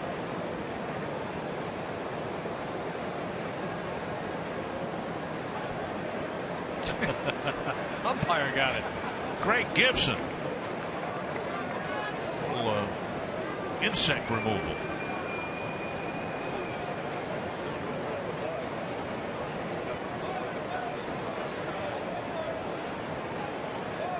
A high fly to right field. Retreating is Garcia. Still back on the warning track to end the inning. 7 in a row set down by Noesi. We go to the 5th inning.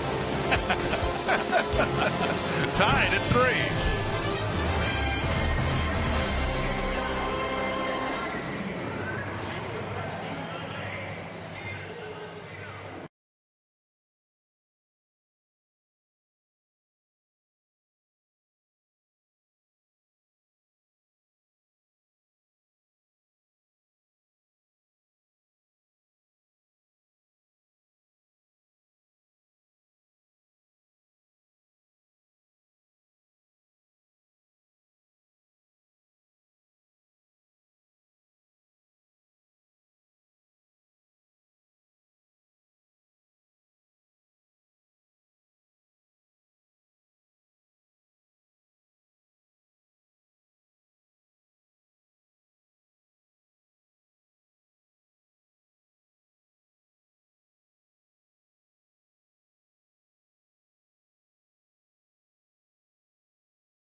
kickstart fans of the game. Enjoyed the first day of school. Get a chance to come to a ball game at night. Get much better than that. We are tied at 3. Anthony Swarzak got the final out of the 4th. Now he gets to start anew with Diane Viciedo. Stranded a couple of runners in the 4th inning. In fact, the White Sox have left 2 on in each of the last 3 innings. Under short start for Tommy Malone. And it'll be Viciedo, Konerko, and Taylor in the Chicago 5th. Big swing and a miss.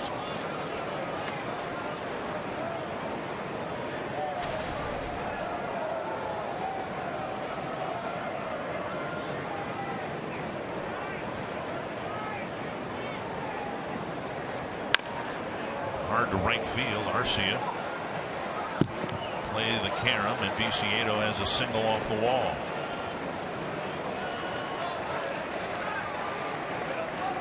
Played well by Arcia for a base hit. And now Konerko. Our Carsoup.com trivia question: which player has the most all-time home runs against the Twins?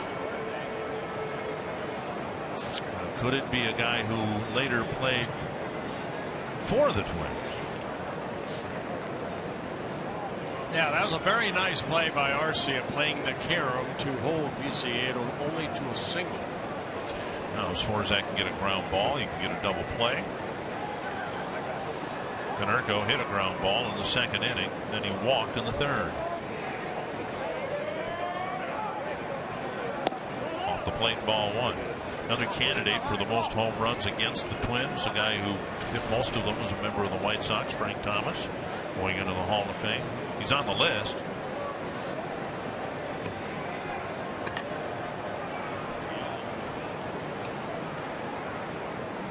I bet you Rick Reed would know this answer.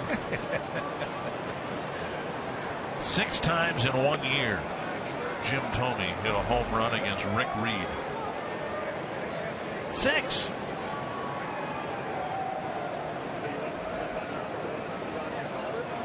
One and 1 to Konerko. Swarzak's been able to get 6 double plays turned behind him. Must be a good guy to get a ground ball if he can. Konerko lays off the low fastball.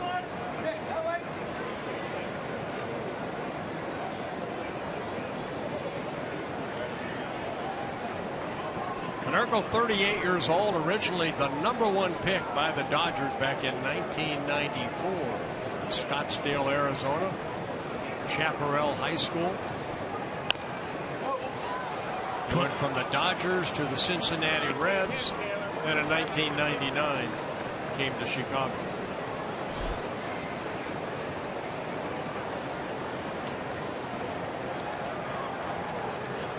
White Sox were in New York over a week ago. The Yankees honored Konerko, giving him an autographed base from Yankee Stadium, signed by the Yankee team. Just outside 3-2, and Konerko was genuinely touched by that because as a kid he used to go to a lot of games at Yankee Stadium. The Twins will come up with something appropriate for Konerko tomorrow. Full count. Viciedo doesn't run particularly well, but he may take off here. And there he goes. Got a great jump, and the pitch dribbled up the line, foul. A short lead by Viciedo, but he took off anyway. Oh, they're hoping that maybe an extra base hit or a base hit get Viciedo over to third base. Viciedo's not attempted a stolen base hit this year. It's not been thrown out on a play like this. Guardian Rick Anderson going over the lineup, who's available in the bullpen. Says, okay, which one of the 11 left? Viciedo goes, and another tapper foul. Well, you have some guys, the standbys, who've been here all year long or most of the year, that would be first on the list, and then you have reinforcements: Olivares, Actor, Tonkin, Darnell, Thompson. There's Olivares sitting next to Tonkin on the backrest of the bullpen. They all have major league experience except for A.J. Actor. 3-2. Viciedo goes, and ball 4, and Suzuki was ready to make the throw because I think he thought Swarzak got enough of the plate. Konerko instead takes a walk. Where was the pitch? That's a breaking ball right here. Top of the strike zone.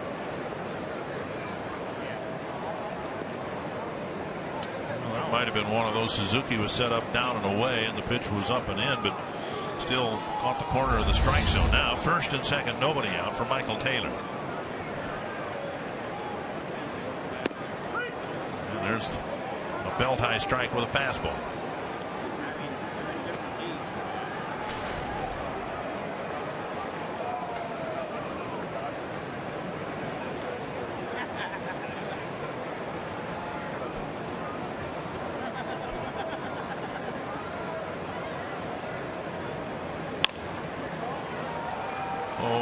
Taylor struck out on a Malone changeup that was about 1.5 feet off the plate. Yeah, Taylor started this year at AAA in the Oakland A organization, then traded over in June to the White Sox. 123 games in AAA, hit .275, 11 home runs, drove in 69 runs. 0-2. And Taylor got a piece of it. Ball slider maybe in the outer corner of the plate. You saw Ryan Presley warming up. Taylor, one of those guys, spent a lot of time in the minor leagues, 8 seasons in the minor leagues with the Phillies, Oakland, and Chicago. Career .290 hitter. And a called third strike. And that had no more of the corner than the pitch to Konerko, but Michael Taylor's not Paul Konerko. I was just going to say that. Let's go 16 years to a rookie. Well, I guess it did have a little more of the plate. According to Fox Tracks, it's a strikeout. And now Tyler Flowers has hit a home run to tie the game in the second, and then struck out swinging on a pitch off the plate in the third.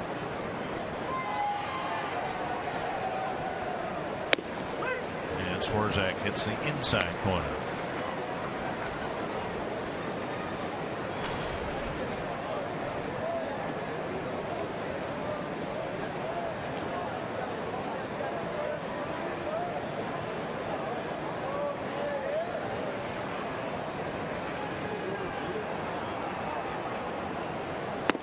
Down low.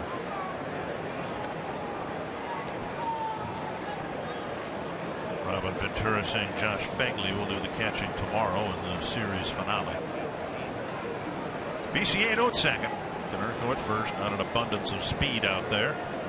Flowers, still a candidate to bounce into a double play.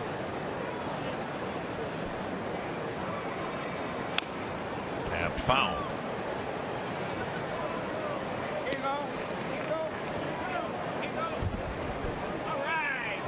Swarzak going back to work. The White Sox left 2 on in the second, 2 on in the third, 2 on in the fourth. Swarzak trying to leave Viciedo and Konerko aboard here in the fifth.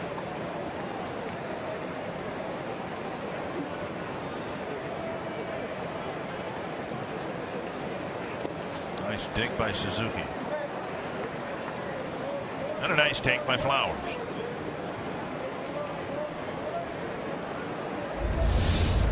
The breaking ball, Suzuki setting away and then turning that glove over, ball popping in the glove.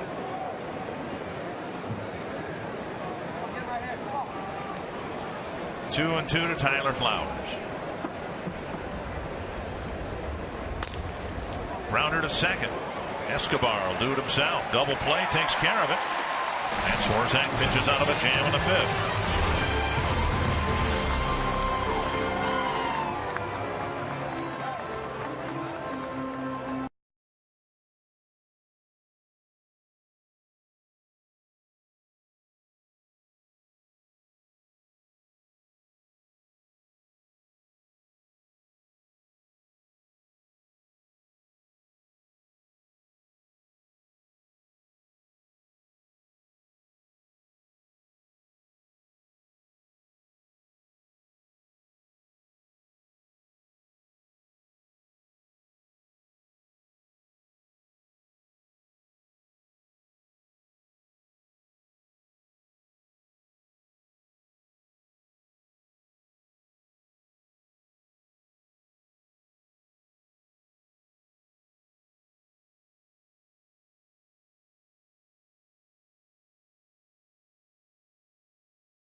Circle, where we have $100 worth of scratch-off tickets, courtesy of the Minnesota Lottery, for Janet and Angela, mother-daughter from Gilbert, Minnesota, who are making their very first trip to Target Field and do not want their feelings hurt. They do want a circle from Bert. I have great news for you. You're getting a circle from Bert tonight. How has trip number 1 to Target Field been for you tonight? It's been great. It's been a really good time. Yep. I've listened to you guys cheering for about the last 30 minutes. Your words of encouragement. You're very boisterous. Yes, we try. Enthusiastic. Yes. Yeah. Enthusiastic. Good word for it. The Twins could use it tonight. Congratulations, guys. Thank you. We say one more thing? Say one more thing? Sure. We like turtles. And twins. And twins. Turtles? Turtles. I like twins. We had to say it. All right, Dick and Bert. Have fun. Well, Marnie, I circled them twice, so thank you for being Twin fans. You are both hereby circled. Know what they like? Turtles. Now the chocolate candy, I'm assuming, or the things that crawl across the road very slowly. Gilbert, just outside of Evelyn, the Virginia area, just a little bit north and west of Mackinac, Minnesota. Yeah, Schaefer up. He bunted for a base hit in the second inning when the Twins tied the game at 3 apiece. 1-1 to Schaefer, then Santana and Dozier.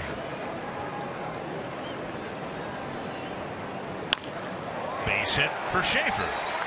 It's fun to watch him play because he's been given an opportunity here with the Twins. He hasn't gotten anywhere else, and he's really taking advantage of it. A leadoff single here in the 5th. Second hit of the ball game. Over the last 13 ball games, he has been swinging a good bat. That's why he's our T-Mobile game changer. Yeah. Playing good defense. .390 batting average. And good for him.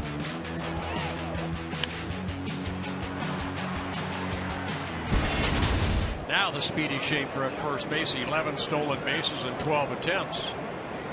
There's Santana. 2 hits already. A single and a double. Ball 1. Santana showed bunt. Well, tonight's game might be an extreme example, but the most impactful players in the lineup 2 times through the batting order are 3 players who weren't even with the Twins at the start of the year. Santana has 2 hits, Vargas has a 2-run homer, and Schaefer has 2 hits. Double play grounder. And out at first. You won't see Santana hit into too many, but he just did. 2 away. And that'll bring up Dozier. Yeah, nice turn by Sanchez at second base because he had to get there. He was playing a deep second base. And Santana just hitting into his 3rd double play. Quick shovel pass and then a quick turn and throw over to Konerko.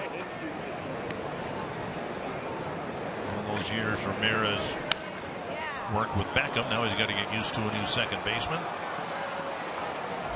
2 down, and here is Dozier. Struck out twice against Noesi.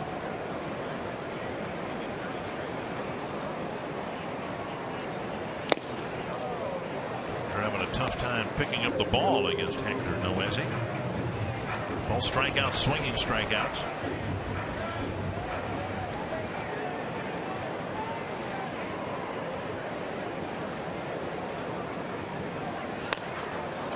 Fouled back. 0-2. Noesi's given up plenty of hits to the Twins. 7 of them, but he hasn't walked anybody, and he hasn't fallen behind like Malone did regularly. Consequently, as you see, 68 pitches and maybe on the verge of completing 5 innings. Yeah, 6 of the 7 hits coming in the first 2 innings. Another one fouled to about the same spot.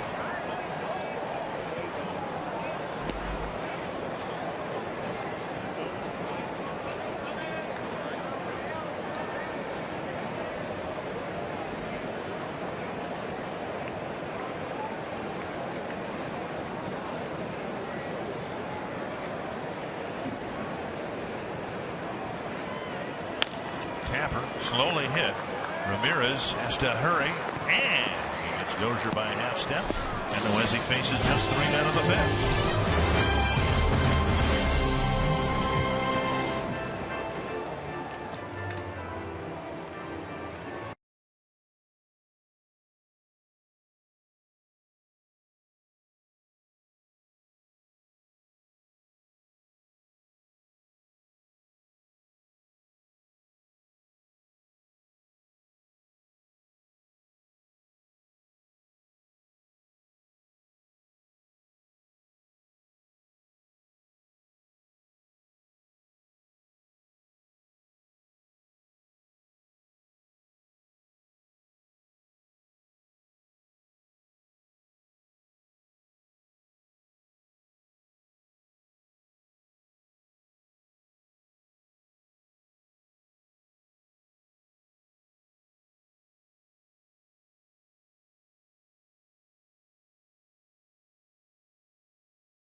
Out of the bullpen, and now on FoxSportsNorth.com, final month of the season upon us. Tyler Mason recaps August, takes a look at what's in store for the Twins in September, including detailing their recent call-ups. Who are you most interested in seeing out of the Twins call-up list?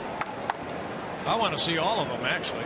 I have no favorite. I just want to see them all get in and hopefully do well. I think we all want to see how Aaron Hicks handles in essence, his third audition for an outfield spot with the Twins. Lester Olivares, guy was highly thought of by Jim Leland and the Tigers when the Twins acquired him for Dillman Young. Then he had Tommy John surgery, missed a year. Yeah, he missed last year and then kind of a rehab year, and then had a very good year this year between AA and AAA. Strike called 1 and 2. Semien, Sanchez, and Eaton in the 6th. I just want to see the Twins win some ball games here in September, so that positive thought goes into the winter. Bouncer to short. Escobar charges, fires on the run, 1 away. While the Twins appreciate every fan for their support this year, they will have a weekend in their honor at Target Field, September 19th through the 21st. During the games against the Indians, fans in attendance can win all kinds of great prizes and gifts on Friday and Saturday. Sunday the 21st, the first 10,000 kids 14 and under will get a Joe Mauer growth chart. TwinsBaseball.com, 833 Twins if you'd like to be here for Fan Appreciation Weekend. Foul to the screen, 1 strike. Carlos Sanchez, the batter.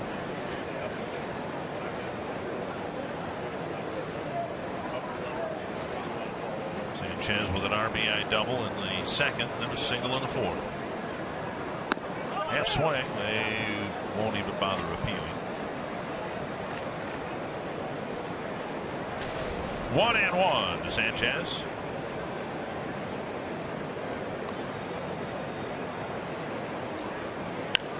The best series the Twins have had this year was here in a 4-game series against the White Sox. The Twins won all 4 games. To this date, it remains the only 4-game winning streak that the Twins have had. It's been a season of short winning and losing streaks, and obviously more losing streaks than winning streaks. I think their longest losing streak, I believe, is 5 games, but they haven't had too many, 4 or 5. It seems like, they'd win 1, lose 2 or 3, and then win another one, back and forth. But never, like you said, put a big winning streak together, say something like, 8 out of 10 or, 15 out of 20. Right. Twins have these 2 games here with the White Sox and 3 in Chicago. in a week and a half. 3-2 to Sanchez. And then the final 3 home games will be here against Arizona, another team that's not in the playoff hunt. But every other game will have potential impact on the divisional races, the wild card races. So as we talk about, getting some of these call-ups into games, one of the factors will be the magnitude of the game itself. Twins, for instance, wouldn't want to start Logan Darnell in a game against the Indians when the Indians are trying to catch the Tigers and the Royals and all that. So this is a game, and there aren't many of them, that really doesn't have much playoff impact. 3-2, and now a pitch up, and it's a walk from Swarzak, his second walk. And the number 9 batter's reached all 3 times. That brings up Adam Eaton.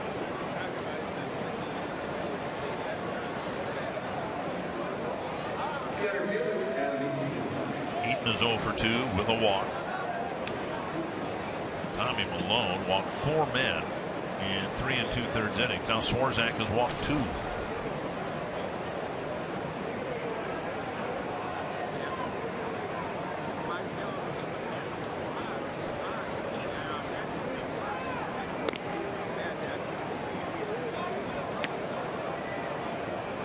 The Twins season ends with 4 games in Detroit.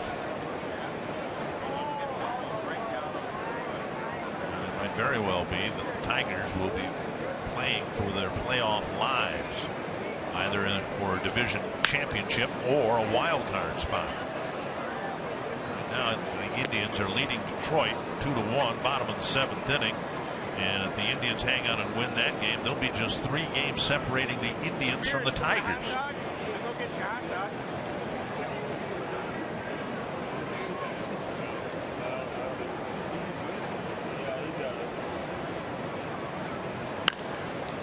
Foul, 2 strikes. The American League Central and the National League Central are the only 2 divisions where there are 3 teams fighting for the championship.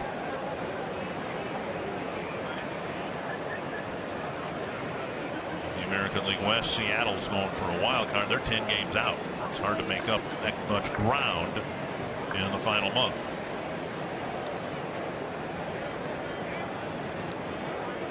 Two strikes to Eaton. Now pulled foul.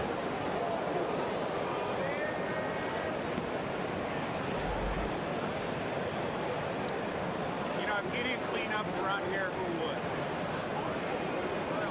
Swarzak came in to get the final out of the 4th inning. Tommy Malone struggled after the first 5 batters. Got the final out of the 4th. A double play grounder to get out of the 5th. Called 3rd strike, a fastball buzzing over the inside corner. And second call strikeout for Swarzak.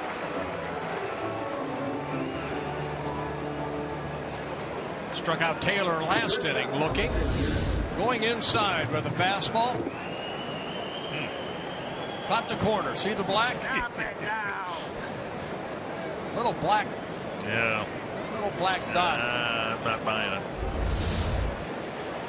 Well, you know what matters? Greg Gibson bought it. And there's a strike on the outside corner. Ramirez 0 for 2 with a walk. He was the last man Tommy Malone faced. Malone walked him. And the Twins made a 4th inning pitching change.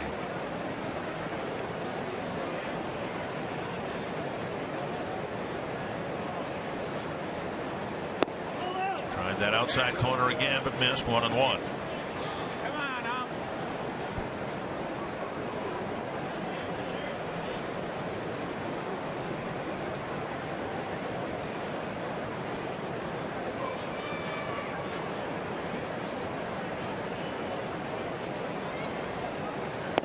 2-1.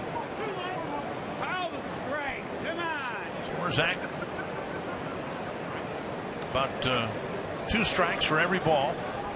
And I think that's one thing we did not see from Malone. Yeah. 86 pitches in 3 2/3 innings.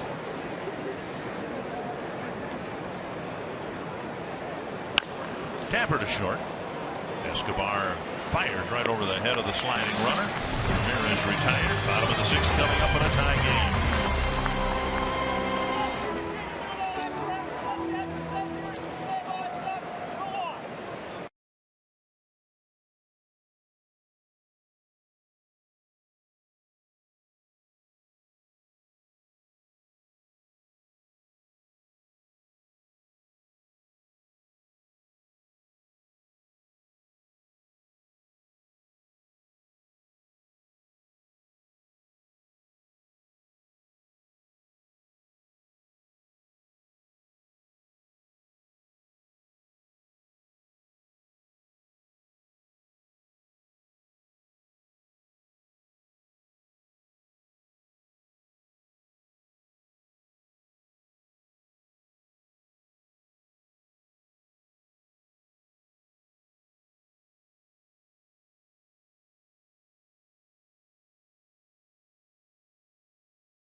Toyota.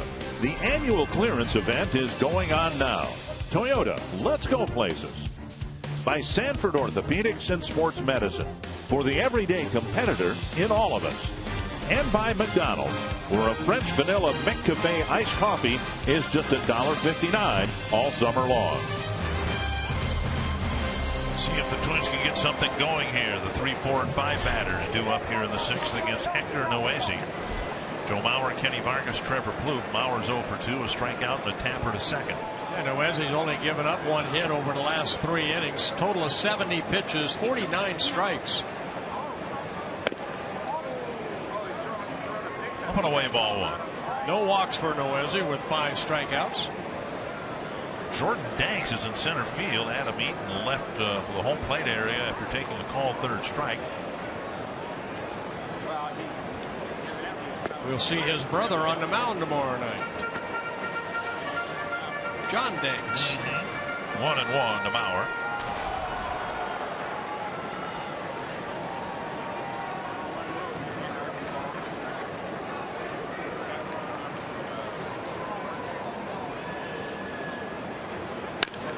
Left field corner twisting foul. 1-2.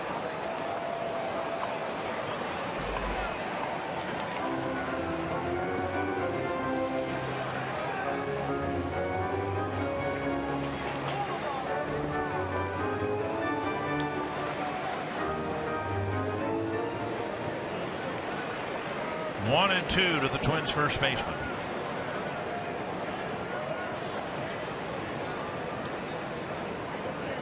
Checked, swing 2-2. Twins out hitting the White Sox 7-6, but the Twins have added on 6 walks. And frankly, are lucky that this is a tie ball game. They haven't done much offensively since the 2nd inning. Just 1 hit since then.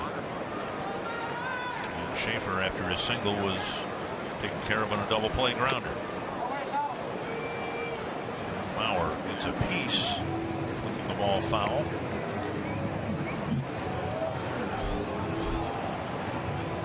See the pitch count right now at 75. He had a couple quick innings. The first inning was the most he threw. Other than that, very good.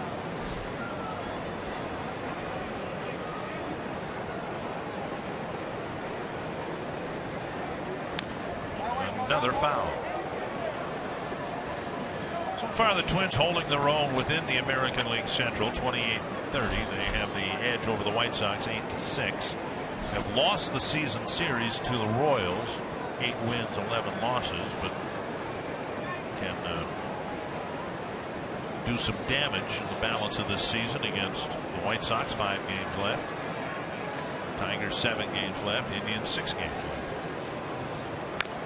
Jam shot. A weak dribbler back to the mound. You don't see that too often. 1 down. The Marlins have had one injury after the other. How good would they be with Jose Fernandez healthy? He hasn't been. And now Henderson Alvarez left with a strained left oblique. Marlins within a couple of games of the 500 mark. Yeah, Mike Redmond down there has done a good job. Chris Vargas cranked a 2-run home run off the facing of the upper deck.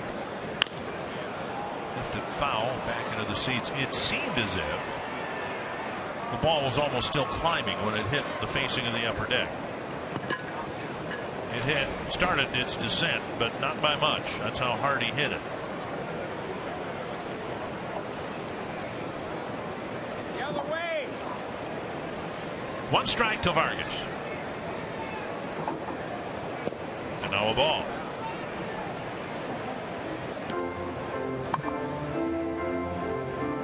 That's pretty good poke up there. That second deck.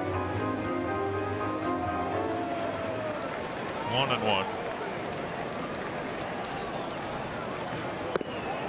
Vargas has only drawn 4 walks. He has struck out 37 times.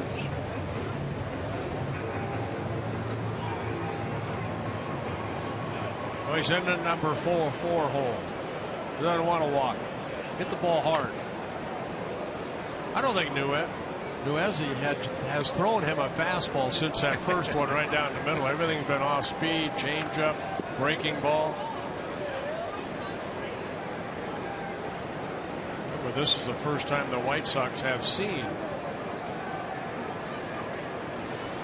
2-2 to Vargas.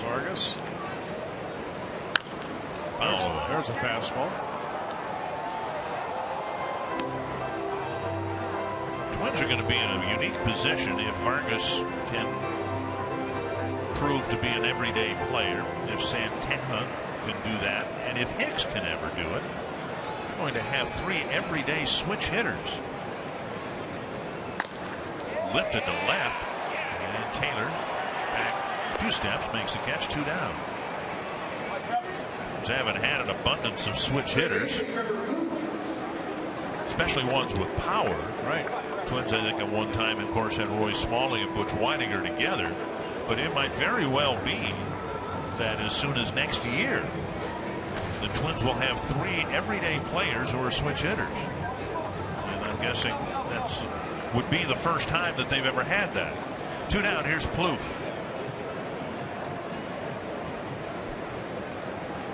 Tapper. Another short ground ball in front of Semien this time. Comes in, makes the play. The Twins don't do anything in the 6th against Hector Noesi. We're still tied.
Yes, it did in the first inning. It was Vargas's 5th home run of the year. Gave the Twins a 2-0 lead, but the White Sox came back. Tyler Flowers with a 2-run home run. They added another run in the top of the 2nd inning. Twins came back in the bottom of the 2nd and tied it as Santana's double scored Escobar. Subway in-game box score for the White Sox. Danks now in center field. We were told that Adam Eaton was ejected from the game after his called 3rd strike in the 6th inning. And now the Twins go one man deeper into the bullpen here with Tommy Milone only pitching 3 2/3 innings. Anthony Swarzak 2 1/3, and the 7th inning handed to Jared Burton. Yeah, good job by Swarzak keeping the game at 3-3, and now it's up to Jared Burton hopefully to pitch a shutout. 7th inning here, making his 59th relief appearance. 2 wins, 3 losses with a 4.28 ERA. He does have 1 save on the year. 41 strikeouts in 55 innings pitched. 3, 4, and 5 batters for the White Sox. Garcia, Viciedo, and Konerko. In the 8th inning now in Cleveland with the Indians leading Detroit 2-1. Down low, ball 1. Kansas City and Texas are tied at 1 in the bottom of the 7th inning.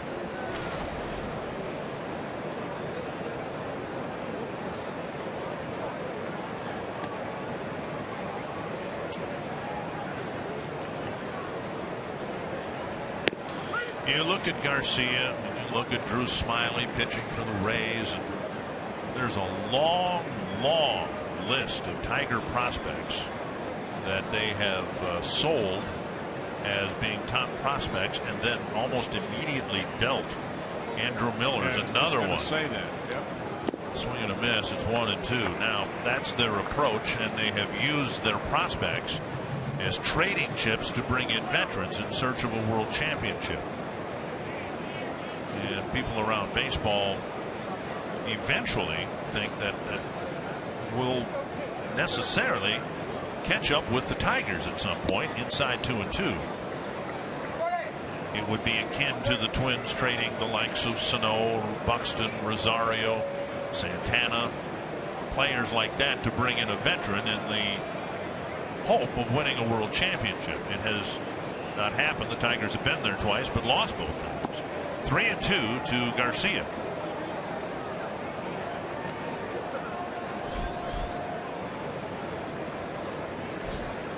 Viciedo on deck. Well, Yankees have done that forever, though. Go out and sign free agents, trade a lot of their young talented kids away. A number and a spinner into the grass, foul. Set your compass due north Thursday nights on Fox Sports North. Join host Bill Shirk, Laura Schera. They take a look at the stories and adventures of outdoor enthusiasts in the upper Midwest. Due north outdoors Thursday at 6 on Fox Sports North. And we've got opening game of the Angel series right after that. 3 and 2 to Avisail Garcia. Deep fly, foul down the right field line. Buck Showalter had some complimentary things to say about the Twins organization after the Twins won the final game yesterday, saying they've got a good lineup, they got other guys coming. Santana made an impression on the Baltimore manager. Dozier, considered to be a veteran on this team, chopped foul. Vargas, and then next year perhaps Buxton and Sano and any number of other prospects that the Twins might take a look at in spring training next year. Yeah, what the Twins need, you're talking all offense right there. They still need pitching. They need starting pitching. They need Malone, May, who will be pitching here tomorrow night, Trevor May, to step up and show in September what they can do. Backhanded by Plouffe. Strong throw, got him. Good play by Trevor behind the bag. Yeah, very nice play by Trevor Plouffe.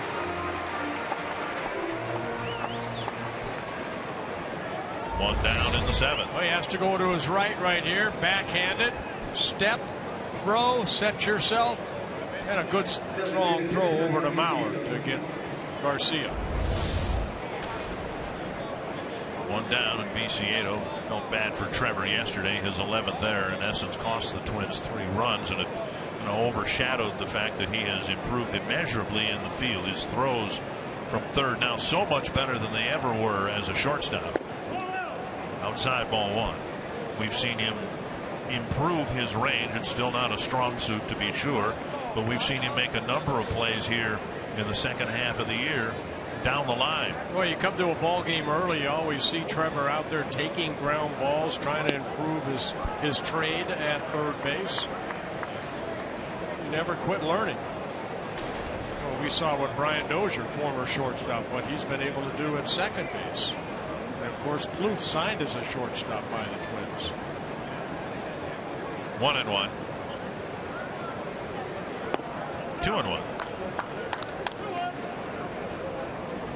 Dozen pitches, 7 strikes for veteran Jared Burton.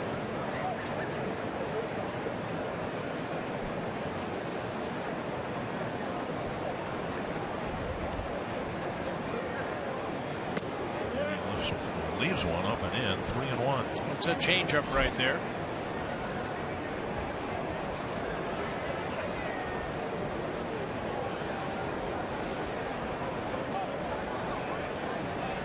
Konerko on deck. Just missed. Ciedo draws the 7th walk issued by the Twins. And now Konerko, who's walked his last 2 times up. Fastball away. Pretty good pitch. That's where you want it when you're behind the count to somebody that can drive the ball out of the ballpark. Good pitch by Burton, but it was called ball 4. Twins got a double play grounder off the bat of Flowers to get off the field in the 5th. We'll see if Burton can get Konerko here. Fox Tracks presented by Carrier. There's a strike on the outside corner.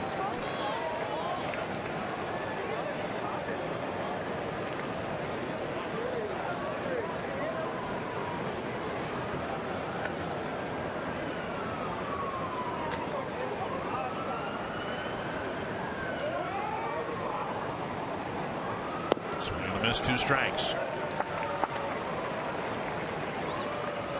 Twins trying for their 30th win at home against 37 losses. Twins have roughly the same winning percentage at home as they do on the road.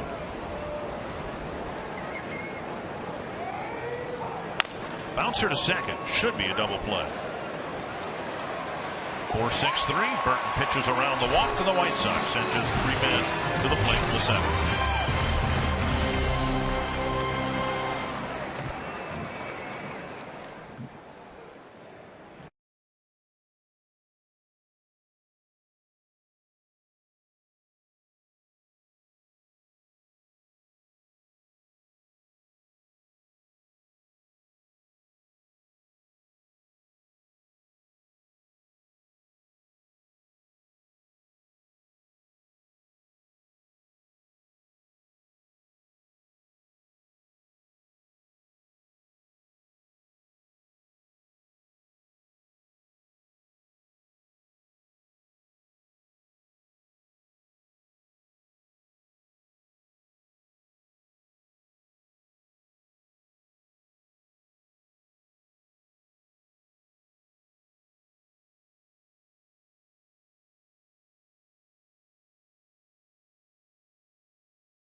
Back a 3-3 ball game, second double play turned by the Twins, and this copyrighted telecast presented by the authority of the Minnesota Twins and may not be reproduced or retransmitted in any form. And the accounts and descriptions of this game may not be disseminated without the express written consent of the Minnesota Twins. 3-3 here, bottom of the 7th inning. Carsoup.com trivia question: which player has the most all-time home runs against the Twins? And it's a guy who hit him for the Twins for about a year and a half, Jim Thome. Here's Oswaldo Arcia for 2. And he takes up and away, ball 1. Ding, ding, ding, ding, ding. Jim Thome earlier this year was part of a dedication ceremony. Tap foul for a statue outside of Progressive Field. And there are, I believe, 2 statues outside that ballpark. I believe there's one of Bob Feller and Jim Thome. And tonight, with the Indians trying to catch the Tigers, there were 9,900 souls in the ballpark tonight to watch Terry Francona's Indians trying to catch the Tigers. That's a shame. They're having a tough time drawing fans there. Pulled foul, 2-2. Arcia trying to get aboard here. The Twins have done very little against Noesi when it looked like they might knock him out early. He gave up 6 hits to the first 10 batters. He's given up just 1 hit since. And he has faced the minimum number of batters since the 2nd inning. Yeah, the only hit since the 2nd inning was Schaefer. Then he was erased on the Santana double play.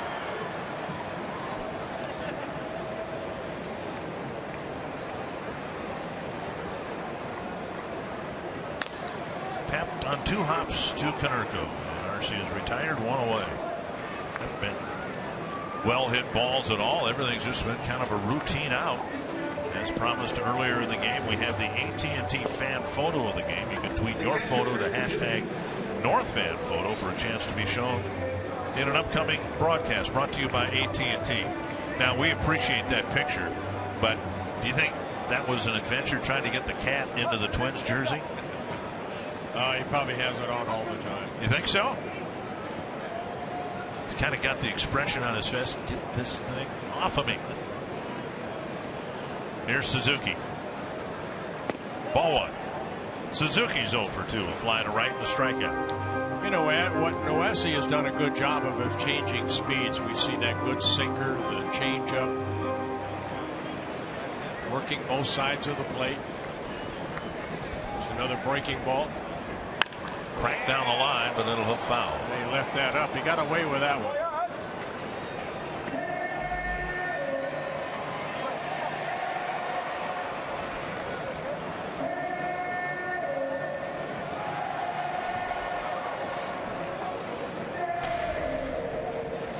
Noesi first came up to the big leagues with the Yankees back in 2011. He did some starting for the Mariners in 2012. In 18 starts, 22 games, he was 2-12 in that rotation. And Suzuki shoots one to right field. Konerko runs to the bag as if Garcia would have a play on Suzuki. A 1-out single here in the 7th. Yeah, second hit for the Twins since the 2nd inning. Escobar with a sharp single up the middle and a run scored in the 2nd. Then he hit a towering fly ball to right. Garcia went back to the warning track to catch it to wrap up the 4th inning. Javi Guerra, the right-hander. Eric Surkamp, the left-hander. White Sox have 6 righties and 2 lefties in their bullpen. Noesi at 93 pitches, 64 strikes. Has not walked a Twin. Up and away.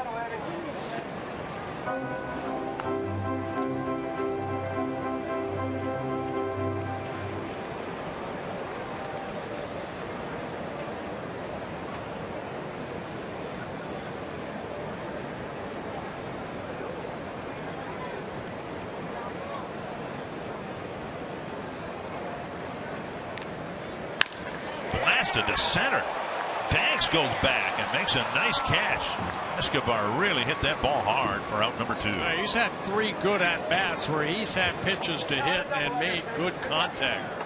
The breaking ball for the base hit up the middle, then a breaking ball he hit the deep right field, and right there got a pitch and hit it sharply, but Danks replacing Eaton does a good job of catching that ball.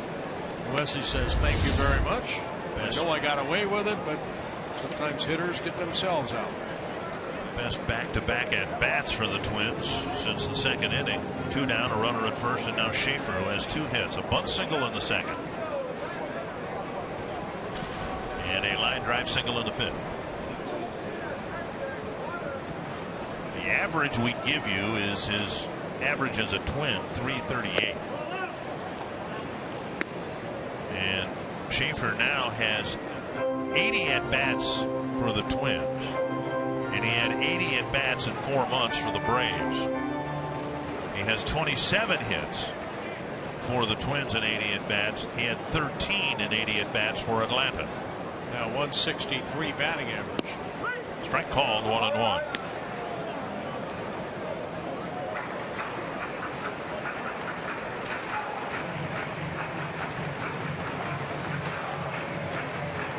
Wanting to get a chance to play with his new team, and the Twins have given him that, and he's responded with by being a very productive number 9 hitter.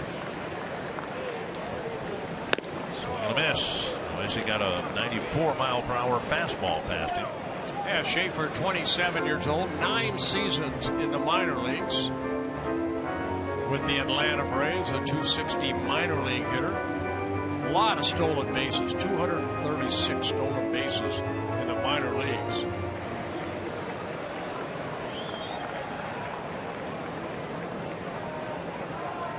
He has 99 major league stolen bases. White Sox got lucky with a player that kind of had that kind of a resume a few years ago. Scott Pasetnik, who was property of the Mariners and Brewers, and he kind of bounced around, and things never really clicked for him. And then White Sox got him, and for a couple of years he was about as good a leadoff man as there was in the league. 2-2. 3-2, and with 2 gone, that will allow Suzuki to leave early from first. That was a good take after that first pitch that was low, that I think Schaefer thought it was low, was called a strike. He laid off of that one. That's the thing that's nice to see about Schaefer too. He's balanced walks and strikeouts. He's struck out 11 times. He's walked 10 times. Full count.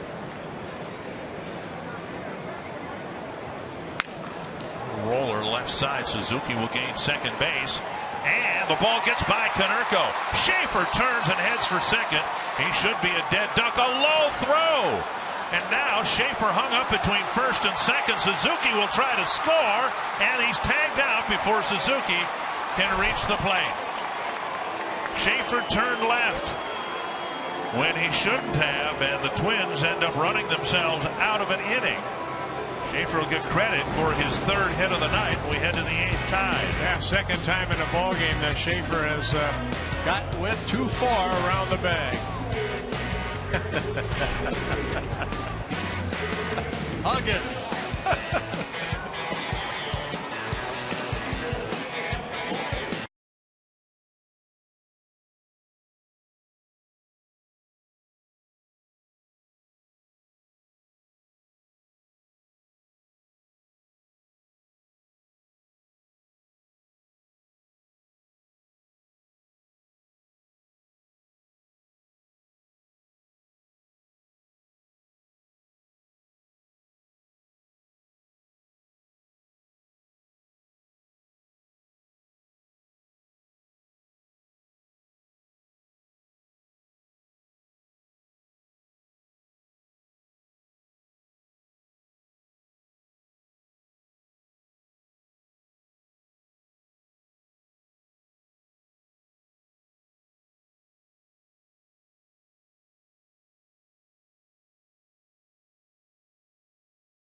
in Mall of America studio. Our coverage of Twins baseball continues tomorrow night on Fox Sports North.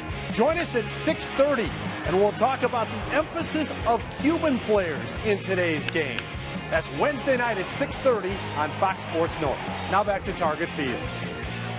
Thank you, Jeff. Not a coincidence that we'll have that while the White Sox are in town, because they've got about half the Cuban players in the American League. Kurt Suzuki tried to score on Schaefer's overrun at first. Couldn't quite get her there. Take a look right here. It's a third baseman actually cut across and then throws the ball low. And then Schaefer, thinking that ball's going to maybe not carry him back, but it did. So the rundown goes 3, 4, 9, and then tagged out before Suzuki could hug the plate. Schaefer's been a little over-aggressive base running. Out overrunning third base and turning left on an overthrow at first. Michael Taylor will lead off the 8th for Chicago against Casey Fiend. Oh, Casey Fiend coming into the ballgame, making his 64th relief appearance. He's done a great job all season long. 1 strike.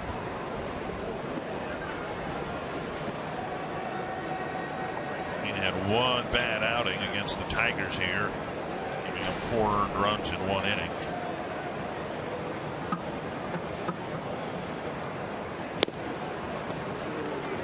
.3-mile-per-hour heater and a foul tip, 2 strikes. It's entirely possible, Bert, that the Twins bullpen's going to have a bit of a makeover in the offseason, but I don't think Casey Fiend is going to be part of the changeover. Swinging a foul. No, I hope not. He's done a great job. 24 holes on the year, and that's second in the American League behind Wade Davis. And that, what a hold is saving that ball game for the opportunity for, say, Perkins to get a save. He's done a great job in the 7th and 8th innings that he's needed to pitch.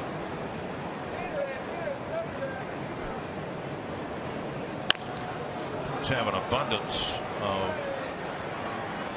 relievers in the minor leagues that the numbers would suggest are ready to come up here. Lester Oliveira's among them. Michael Tonkin. Even some guys down in A and AA that might not be too far away. Nick Birdie throws over 100 miles per hour. Can we make any of these guys starters? I'm sure the temptation has been there. Was it Tony La Russa that 1 year wanted to have his guys just go 3 innings? Right. And I think Tony realized that wasn't going to work, and the A's weren't really what he wanted to manage anymore. That's why he left for St. Louis. Swing and a miss. Fiend reaches back with a 94-mile-per-hour fastball to strike out Taylor. Yeah, strikeout number 46 on the year for Casey Fiend, and 56 in the 3rd innings. Taylor with a walk and 3 strikeouts now. A Labor Day sale just for you, even though it's after Labor Day. You can save 50% and get MLB.com at-bat premium features for only $4.99. You can follow every Twins game with live look-ins, replay reviews, live radio broadcasts, and free MLB.TV game of the day and more. Download on the App Store. The sale ends soon, but we told you that last Friday. Visit twinsbaseball.com/mobile and find out when it does end, and then let us know, will you?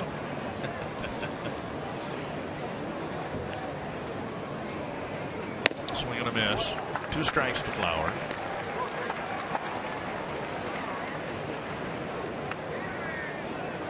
Casey's saying that little cutter that he came up with that really kind of got him going. Had a great year last year. Little cutter, slider, changeup, occasional changeup. Come right at you. Good fastball there. He picks up the 2nd straight strikeout. That's what the Twins are looking for too. The guys who've been with the bullpen. Let's see if they've got a finishing kick here in September. Good finishing kick tonight for Casey Fiend. That ball almost took off. Watch this pitch. Almost like a sailor right there. The old Navy pitch.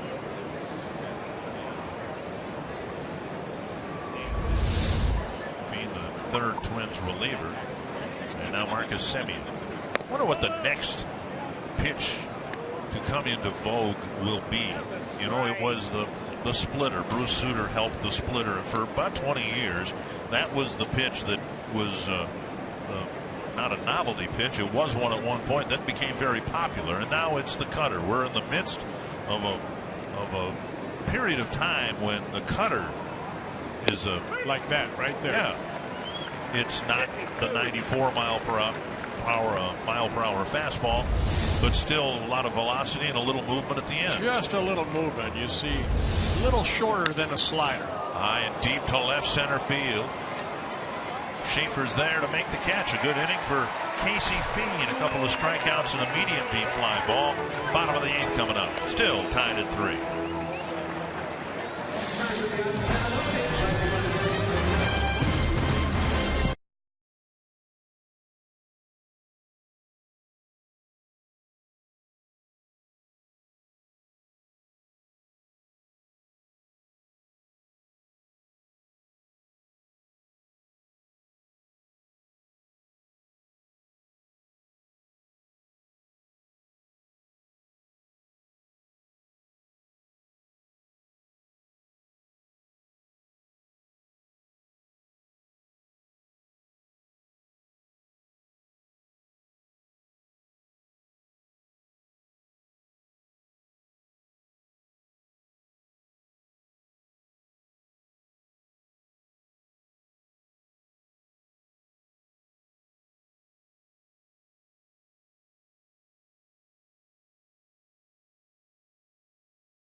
Power of Kenys Vargas once again on display here tonight as he hit his 5th home run of the season. It came on the first pitch he saw in the first inning. We'll also look at the start from Tommy Milone, who went 3 2/3 and walked 4 batters tonight.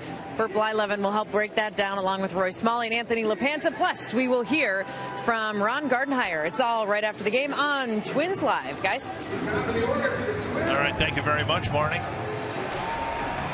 Javi Guerra will come on to pitch for the White Sox in the 8th inning. He'll face the top of the Twins batting order. Yeah, Guerra, hard-throwing right-hander, slider, curveball. He had a little cutter in his first season with the White Sox. Started in AAA, got called up on May 20th. But in the Dodger organization, he was with the Dodgers from 2011 to last year. Santana, Dozier, and Mauer to face him here in the 8th inning. There's a drag bunt, and Konerko will be able to field it and wait for Santana. Schaefer did it and got Konerko to go off the bag, and Konerko and Santana with an exchange of some sort. I don't know if Danny came up with his arms to try to knock the ball loose from Konerko or what, but something agitated the veteran at first base. Well, that's not where Santana wanted to bunt the ball. He wanted to take it with him, but more at the second baseman, between the pitcher and the second baseman. And ball right to Konerko. All he did was have to tag him. 1 down, and now Dozier. Dozier 0 for 3, a couple of strikeouts and a ground ball to short. Ball 1. J.D. Martinez has hit a 3-run home run for the Tigers in the 9th, and they lead Cleveland now 4-2.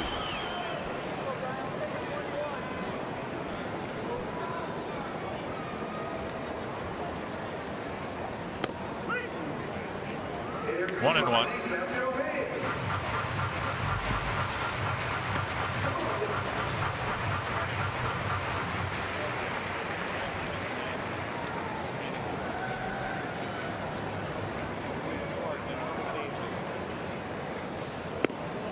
Ball left up and away, 2-1. 98 runs scored for Brian Dozier. He'd like to score one here in the 8th. Closest to him in the American League is Mike Trout with 92.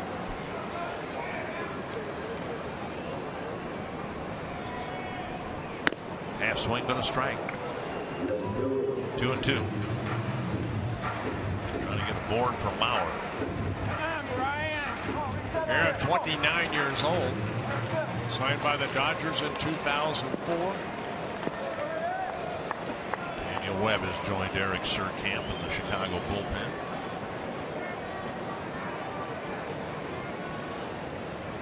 Breaking ball, and Dozier wasted, flicking it foul.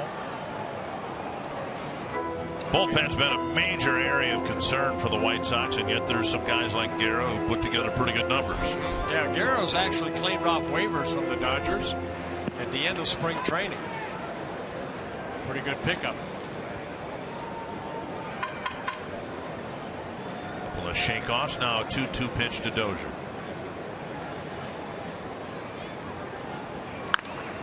And another foul into the seats.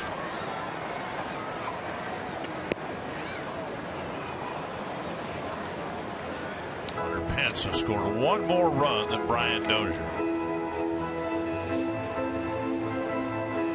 Giants are playing better baseball again. They went through a little bit of a slump, and now they're playing well. They're 2 games behind the Dodgers.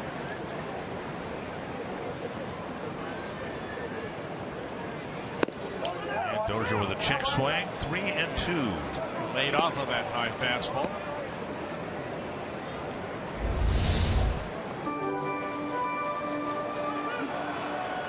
Barrel back.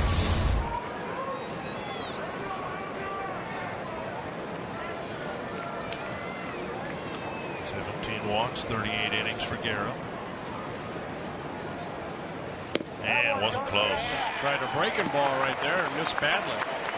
Well, the first walk of the ball game by a Chicago pitcher goes to Guerra. Noesi, very good. 7 innings. The only runs the Twins got were in the first 2 innings. 9 hits, no walks, 5 strikeouts. He found something that Tommy Malone couldn't find after a rough start. Twins were hoping Malone would get into a bit of a rhythm like Noesi did. Robin Ventura is going to make a pitching change and bring a left-hander in to face Joe Mauer. That didn't work too well for Buck Showalter yesterday. I saw Don Cooper in the background on the phone getting up somebody else very quickly. So presumably Surkamp will come in here to pitch to Mauer. A runner at first, 1 out, and the White Sox bring in their second relief pitcher of the night.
No matter what the count.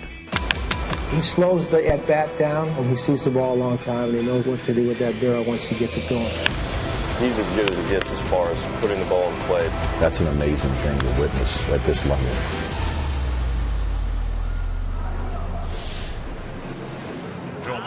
this situation. Left-hander being brought in to pitch to him. He jumped on the first pitch. He delivered a big 2-run single in the ball game yesterday in Baltimore. Eric Surkamp coming into the ball game, making his 24th relief appearance. He's been up and down 4 times and then just called up today from AAA. See the high ERA. That bullpen combined for the White Sox, 18 wins, 26 losses, a combined ERA at 4.35. So they have had some struggles out in that bullpen. Surkamp getting claimed off waivers from the San Francisco Giants over the winter. He had the Tommy John surgery back in 2012. Bauer 0 for 3. Dozier with some speed at first. And the almost predictable first throw over before the first pitch.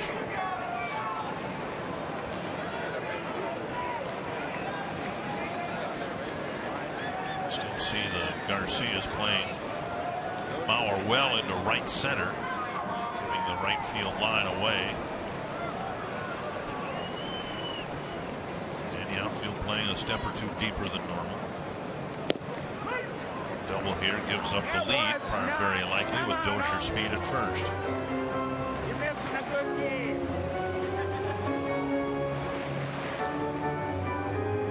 Scouting report on Surkamp with a very good curveball. Change-up fastball. The last pitch, the breaking ball.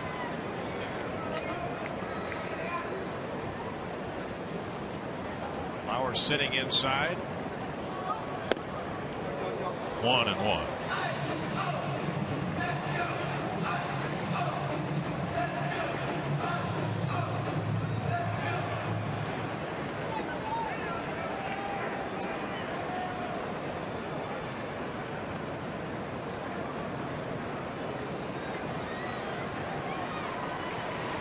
One and one to Bauer.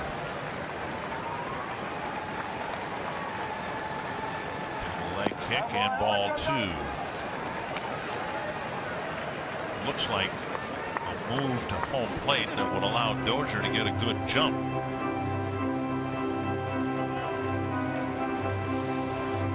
See if he takes off here on 2-1.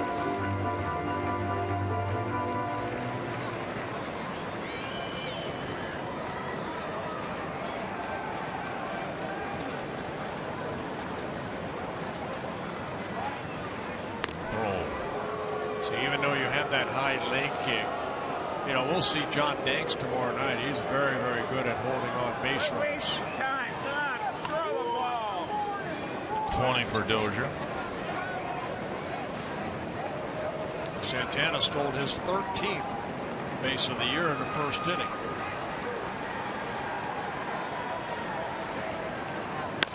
Double play grounder. Ramirez to the bag. And that takes care of the Twins' 8th inning. On to the 9th in a tie game.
thanks to Kenny Vargas' 5th home run of the year. A 2-run home run, but the White Sox came right back in the top of the second. A 2-run home run by Tyler Flowers. They added another run by an RBI double by Carlos Sanchez.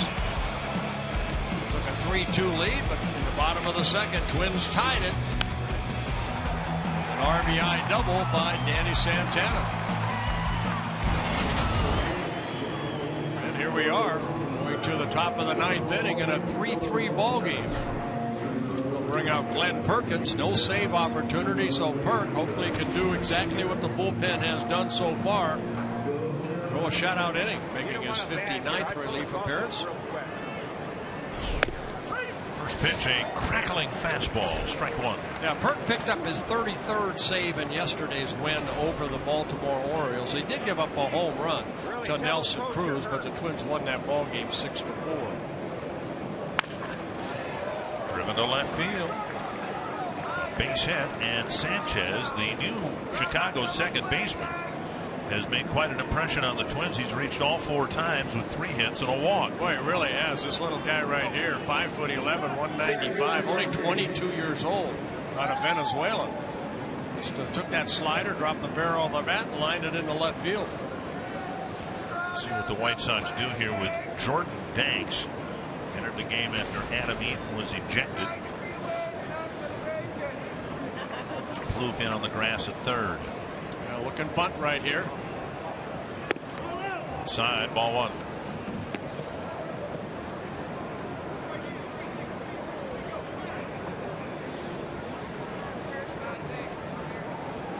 Danks getting called up today from the minor leagues, AAA Charlotte.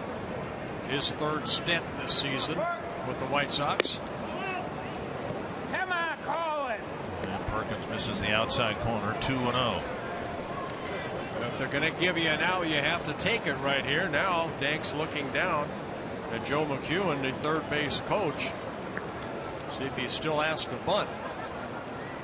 Should be a fastball. Runner goes, swung on and missed. Suzuki's throw. Got him. It's safe at second base. And not much of protest by Escobar. Here comes Ron Gardenhire to come out and stall while the video is being reviewed. It looked like the 1-hop throw beat the runner. Yeah, take a look right here. How quick does Escobar get that glove down and make contact? Yep, he's out. Yep. Ron Gardenhire will look back into his dugout, get the thumbs up, and the umpires will look and be shown what we just showed you.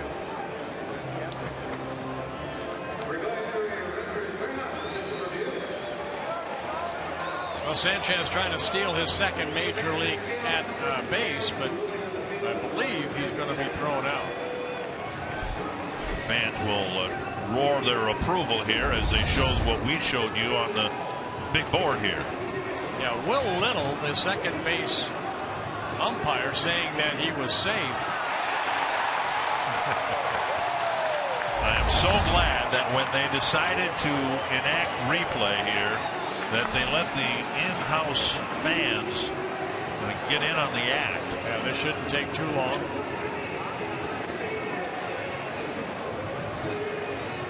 And he's out.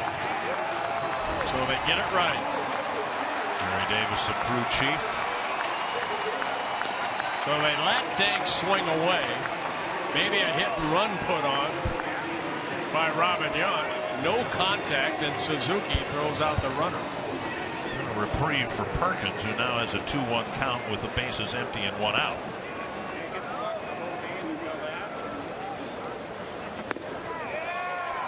Two and two.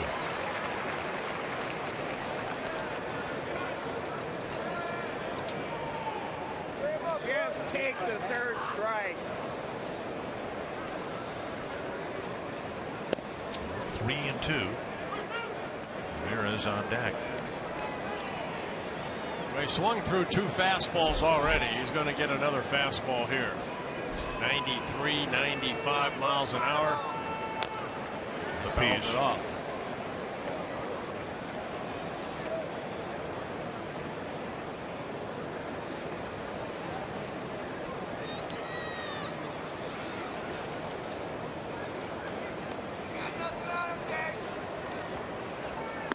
Missed.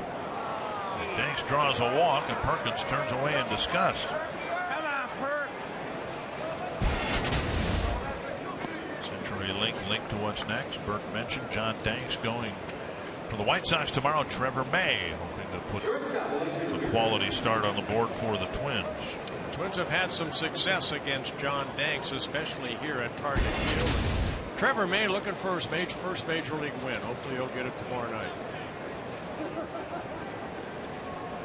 Now veteran against veteran, and Ramirez on the first pitch pops it up near Trevor Plouffe. 2 down. And now Abisail Garcia.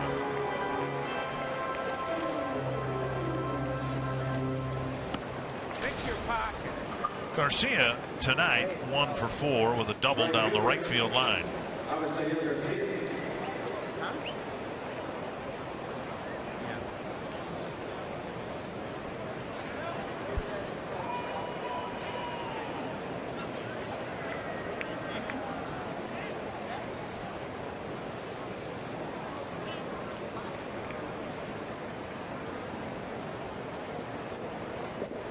Danks at first, 2 down.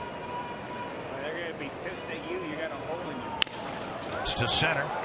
And Santana makes a nice running catch. The Twins will have the middle of their lineup up in the bottom of the ninth with a chance to walk off the Sox.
That's a great shot. Perkins talking it over with Rick Anderson. Perk almost certainly done after the 9th inning. Whether we have a 10th or not will depend on what happens in the Vargas, Plouffe, and or Arcia at bats. Vargas turned into a right-handed batter by Surkamp.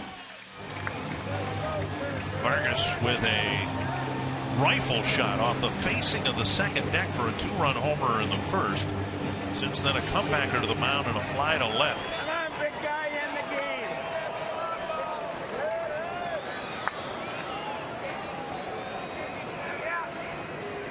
Swing and a miss to this point. Everyone says that Vargas is as good from the right side of the plate as the left, but statistically there's a big gap, as you see. All 5 home runs and a batting average nearly 100 points higher from the other side. 1 strike. You see where Ramirez is playing deep short, favoring that third baseline. 1-1. Twins have 5 walk-offs this year. Making number 6 here tonight. 1 against the White Sox. Ryan Dozier with a single in the bottom of the 9th, beating the White Sox 5-4. 2-1.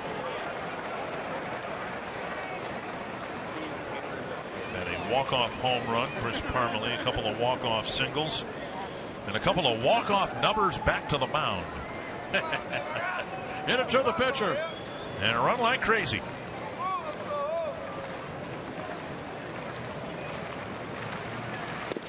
Off the plate, 3-1. Vargas again with just 4 walks in 129 at-bats. Only one of them is a right-handed batter in 52 at-bats. Plouffe on deck.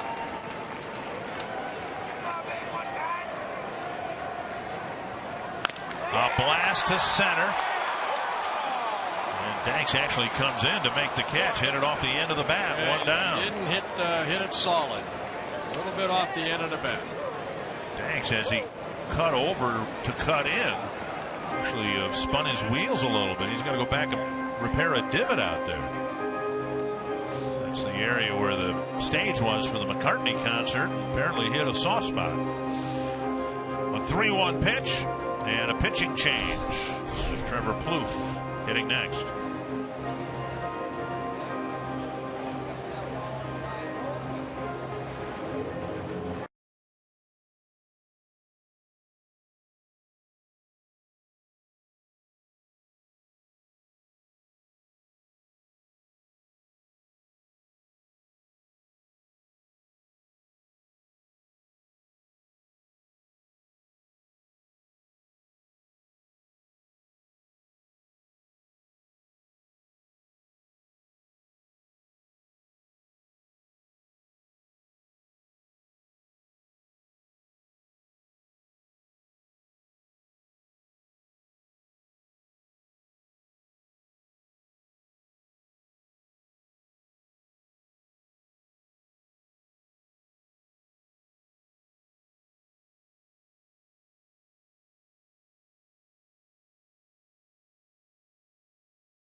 Sends one out. Lash to left. Bauer delivers. Crush to right center field.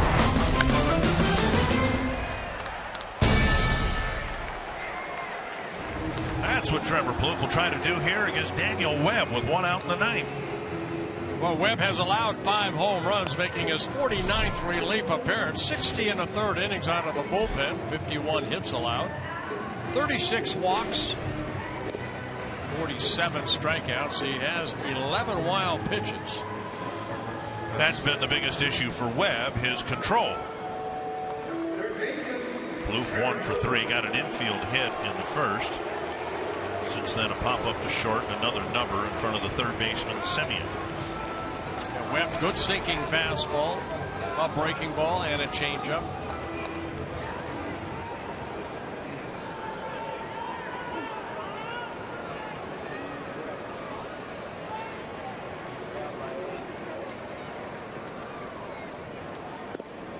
Strike on the outside corner.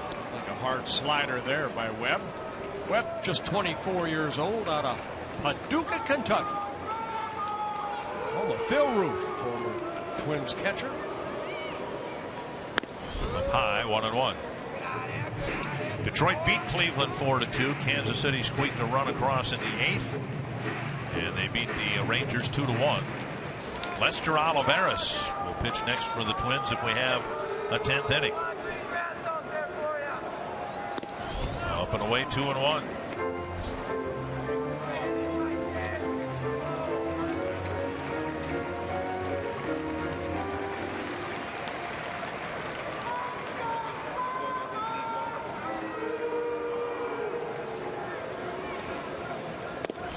Off the outside corner, 3-1 with Marcia on deck.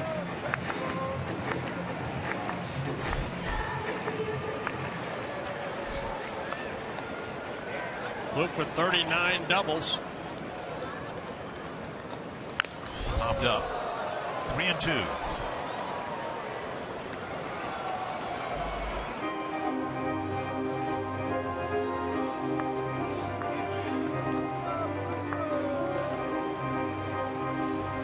See if he can square one up. 12 home runs on the year for Trevor.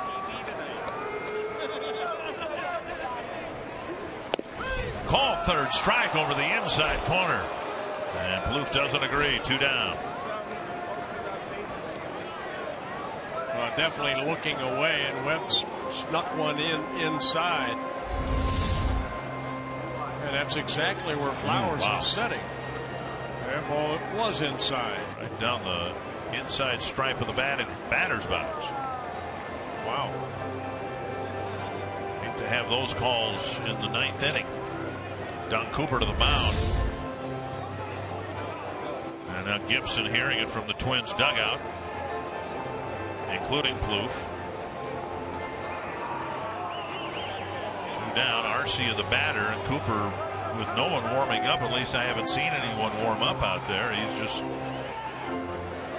talking with Webb and the infielders about what they want to have happen in this at bat. Well, maybe just talking about Arcia, you know, how they're going to go about pitching him right here.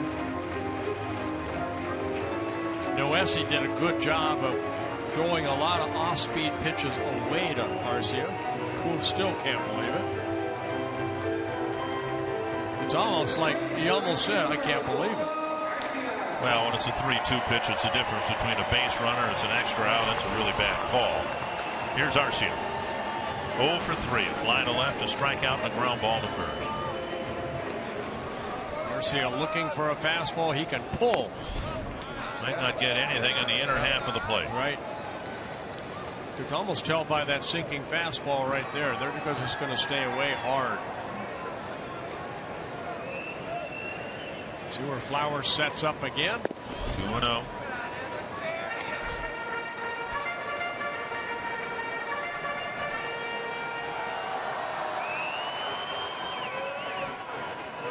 This is where Arcia has to have patience too.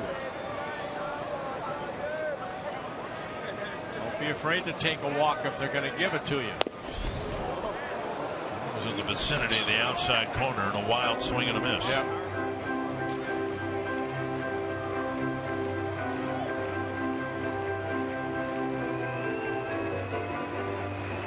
Well, young kids, they want to end the game right here. If Webb makes a mistake. Ooh, he did right there, I think. That was a 4-seam fastball up the ladder with him, and that's exactly where Flowers wanted it, up. That was belt high, wasn't Look it? where Flowers is set up. Ooh. Yeah. It wasn't as high as Flowers wanted it. 2-2 to Arcia.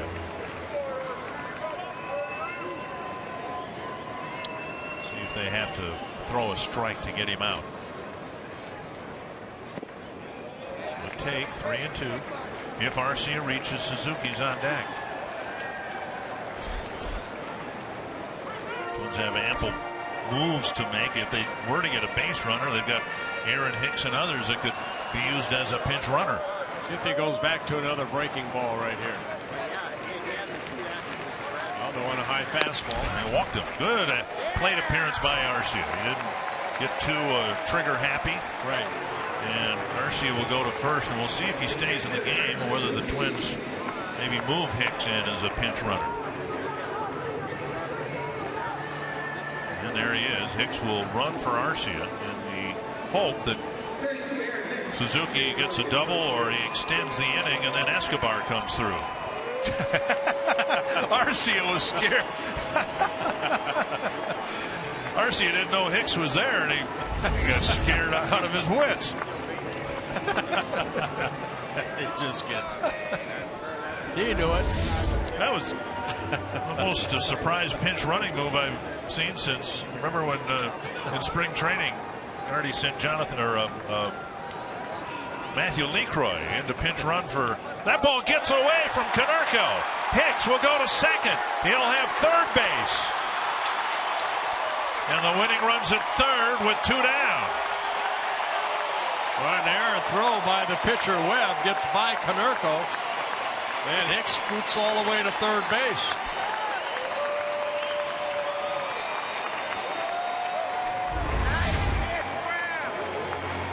So Webb throwing over, but throws it into Hicks, just out of the reach of Konerko. And Hicks got up and ran over to third. Now you have a guy out there that has 11 wild pitches. And the game completely changed. If it's Arcia remaining at first, they probably don't even throw over there. But because the Twins have these extra players now, the manager makes a move, a base stealing threat. And suddenly the winning run's 90 feet away.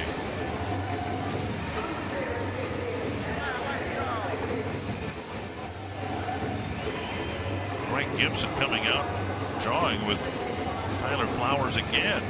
But let's go.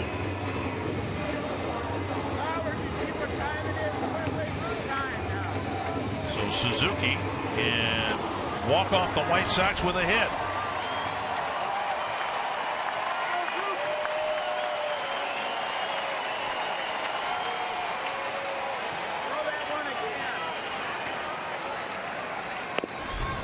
Inside ball one, and Hicks has played here long enough to know that if the ball were to get by Flowers, it's not an automatic go. You've got to watch for the carom before you can leave.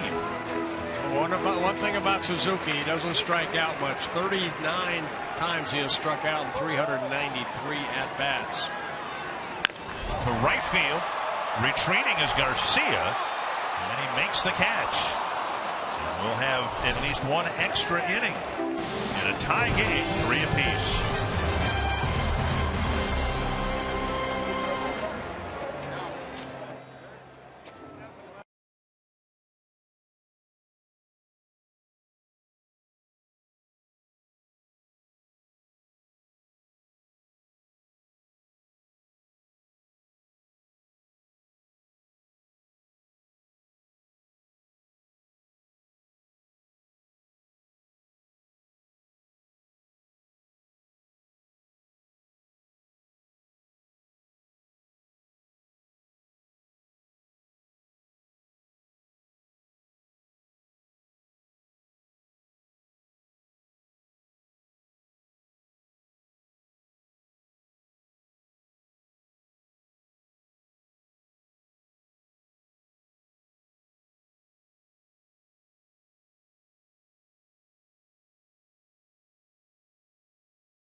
Your wild side. Twins are 5-5 in extra inning ball games, where the White Sox are 4-7. Heavy Lester Olivares coming in, making his first Twins appearance this year. Went through the Tommy John surgery a couple of years ago, and then kind of rehabbed last year. But this year, started in New Britain, Double-A for the Twins, then called up to Rochester, combined 50 relief appearances. Very good combined earned run average at 1.64 with 18 saves. 88 strikeouts in 65 2/3 innings between Double-A and Triple-A. Hicks is in right field. Olivares closed games for Double-A and was a late inning reliever for the Rochester Red Wings as well. You saw his major league numbers. Very briefly, 9 games with the Tigers before the Tigers traded him to the Twins for Delman Young.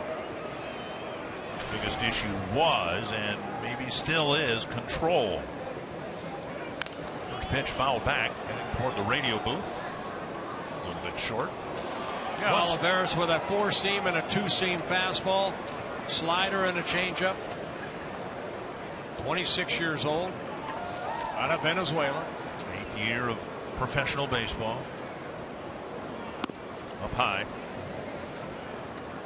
Throw in the mid-90s. Slider was his out pitch when he was with the Tigers. That's the pitch that Jim Leland liked. 94 miles per hour. That's a nice easy 94 too.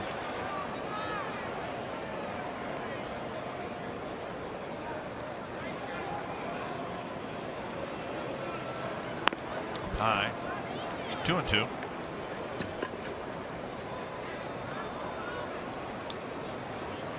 He's pitched in the big league since June of 2012.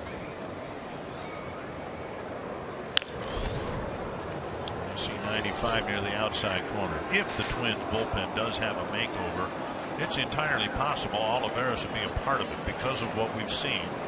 Good breaking ball and mid-90s gas. But he's got to throw it over the plate. 3-2. Well, between AA and AAA, 27 walks in 66 innings. An improvement, but still a little high. But 88 strikeouts. So 3-2 to Viciedo. Hit hard to right center field. And gone, a home run. Viciedo puts the White Sox in front, clearing the wall in right center field. Not by much. Maybe hit the flower bed up there. Ball came back into play. Viciedo with his 18th home run of the year, his second hit of the ball game. It's a 4-3 White Sox lead. Took that fastball the other way. Well, they call him the Tank.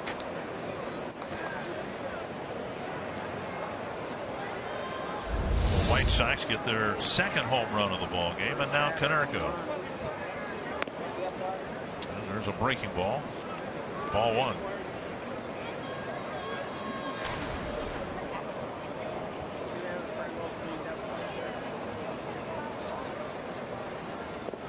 Another breaking ball. 2-0.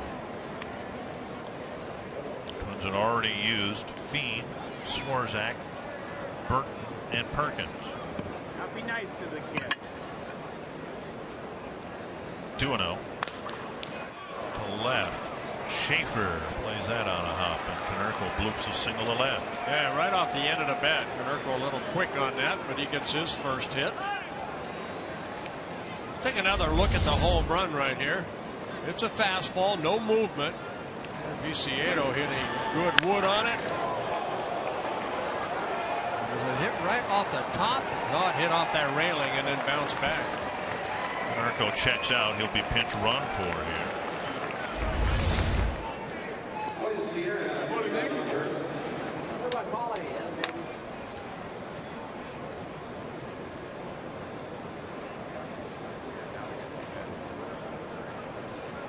And the batters, Michael Taylor. He's walked and struck out 3 times.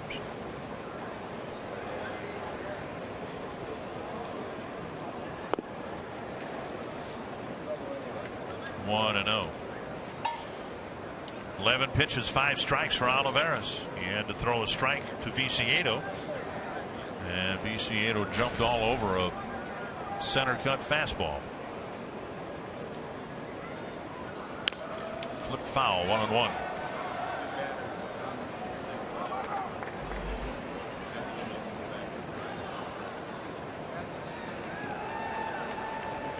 Sierra the runner at first, with nobody out.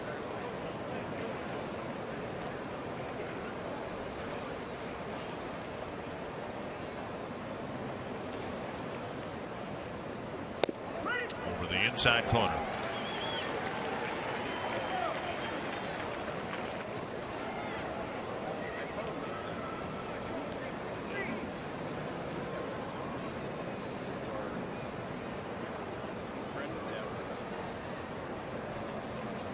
One and 2. And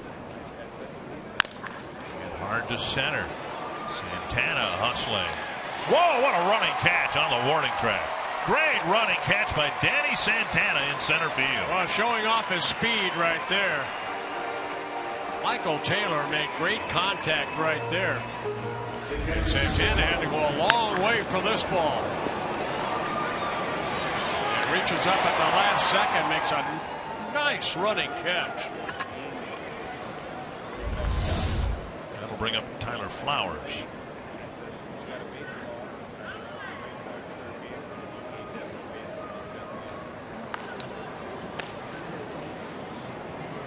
Jake Petrichka warming up. He will try to pin it down. Aaron Thompson, Michael Tonkin in the Twins pen.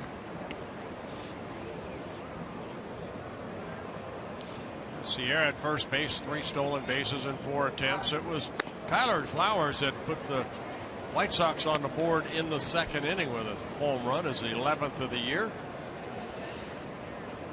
Coming off Tommy Malone, the Twins starter. Swing on a foul, and that peels Suzuki's mask off.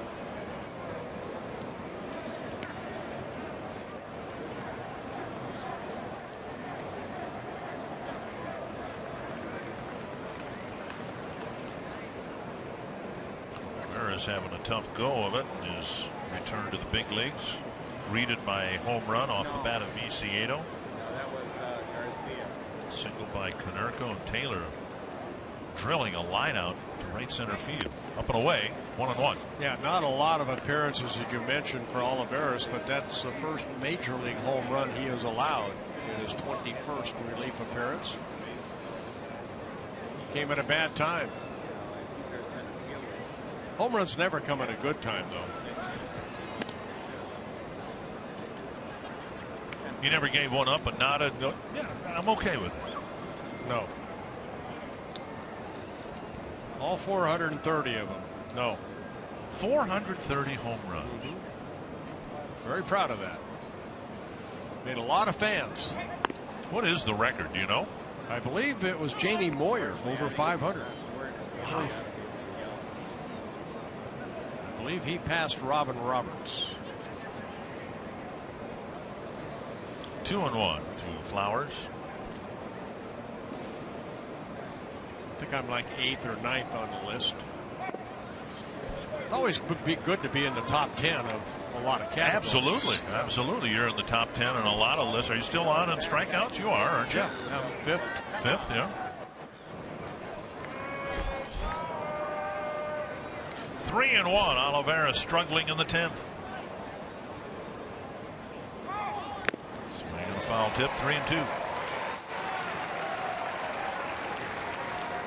See if Sierra takes off here.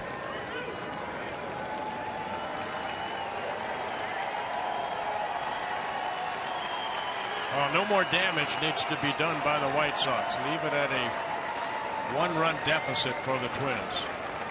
Sierra, I'm sure, will be taking off. There you go. The pitch popped up into the seats.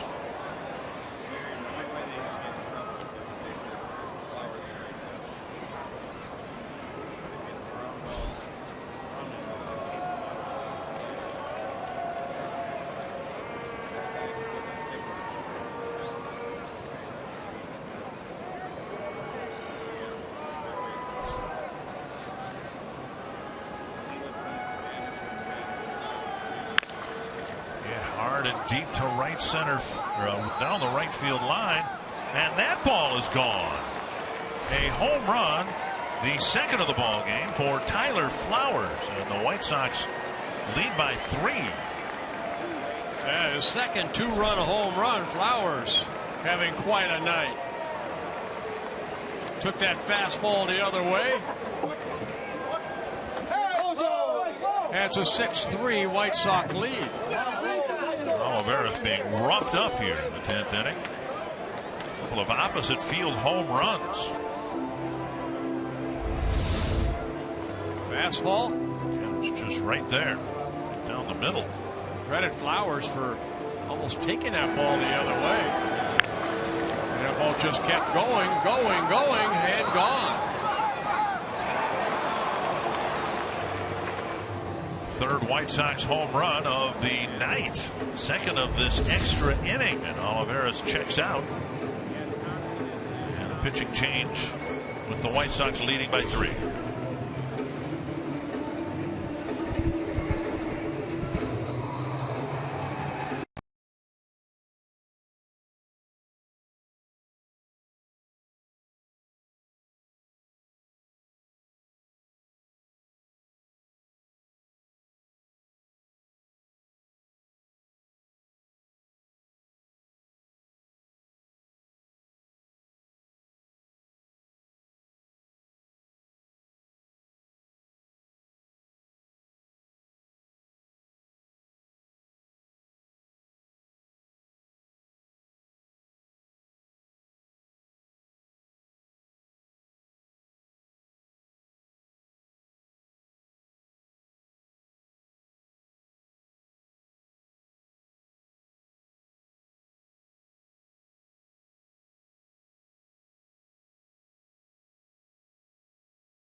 Olivares, but he worked real hard to come back after that Tommy John surgery. Only 1/3 of an inning, gave up a couple home runs, 3 runs. And Michael Tunkin coming in, trying to get the final outs here in the top of the 10th inning. He worked 15 games in a stint with the Twins earlier this year. He started actually the season with the Twins, his 3rd stint just being recalled. 12 1/3 innings, 15 hits. 6 walks, 9 strikeouts. Marcus Semien hitting for the White Sox, and there's a belt-high fastball to strike.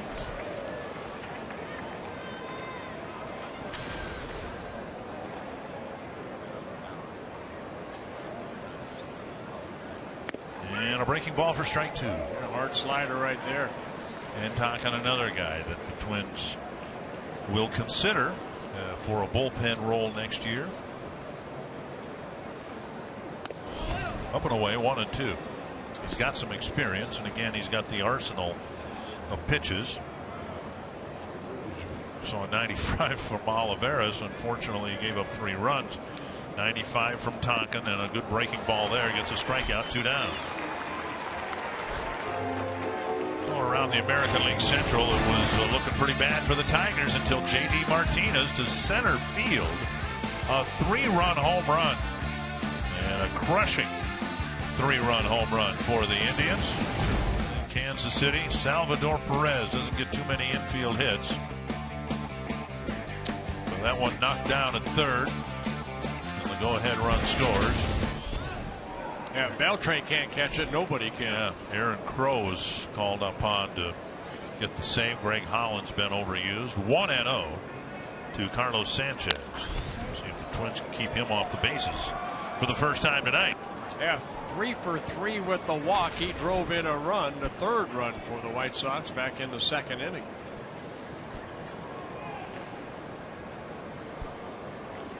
Side 2-1.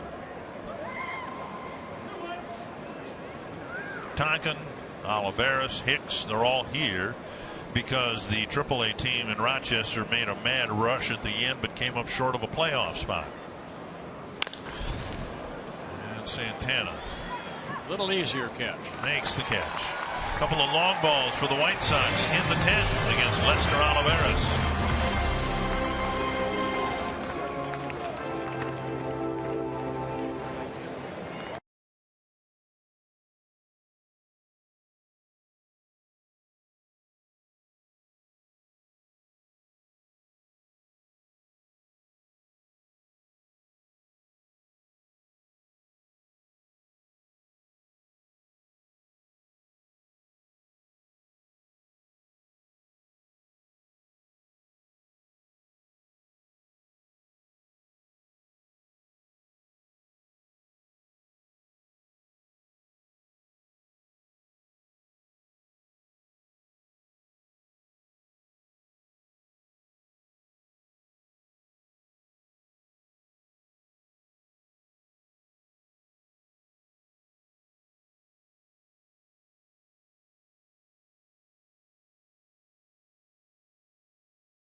1. Tyler Flowers with 2.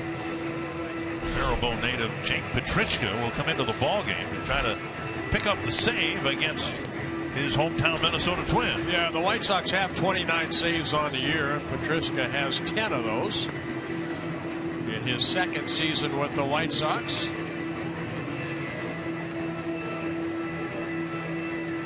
Hard-throwing right-hander with a slider and a changeup, making his 58th relief appearance.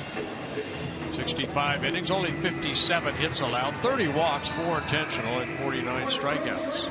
Andy Wilkins is the new first baseman. Moises Sierra is in left. Twins are scheduled to have Escobar, Schaefer, and Santana. Then the Twins would like to think they can get the middle of the lineup up. That'll depend on what the first 3 guys do. Escobar 1 for 3. He's hit the ball hard 3 times. On the ground up the middle for a single, and then a warning track fly ball to right field in the 4th, then a line out to center fielder Danks in the 7th. 1-0 to Escobar. 2-0.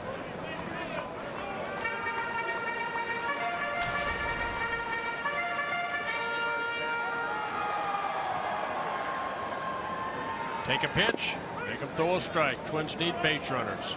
Twins have collected 3 singles since the 2nd inning. Taking a couple of walks.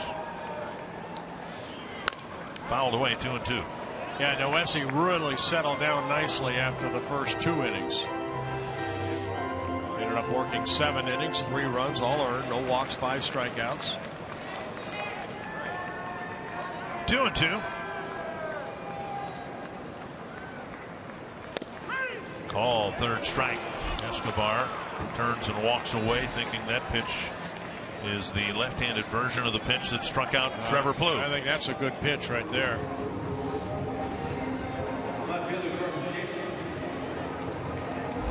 Take a look at it right here. Flowers sitting middle in. On the edge. 1 down in the 10th, and now Jordan Schaefer. 3 hits, a couple of outs on the bases that have really hurt the Twins. They had a chance for a big inning in the 2nd. Ended up getting just the tying run when Schaefer overran 3rd base. And then in the 7th inning, with Suzuki aboard, Schaefer beat out an infield hit. There was an overthrow, and Schaefer took off towards 2nd with Konerko retrieving the ball quickly. Dribbler up the line, and Petrichka will do it himself. 2 down. Yeah, you know what, on that overthrow, a lot of times we'll see that ball carry him and go toward that right field line, down the line a little bit, but actually that overthrow came right back to Konerko. And I think that's what Schaefer was thinking. I'm going to make it to 2nd easily. But he did not. I don't know what it hit, because the angle that the throw was should have kicked the ball up the warning track some, and it hit something, maybe a seam in the pad, and kicked straight back for Konerko. 2 down. Here's Santana. A couple of hits in his first 2 at bats.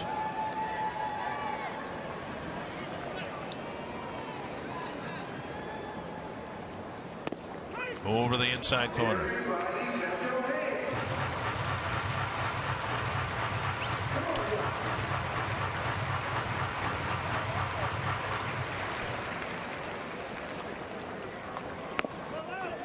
And now 1-1. It's down to their last out here.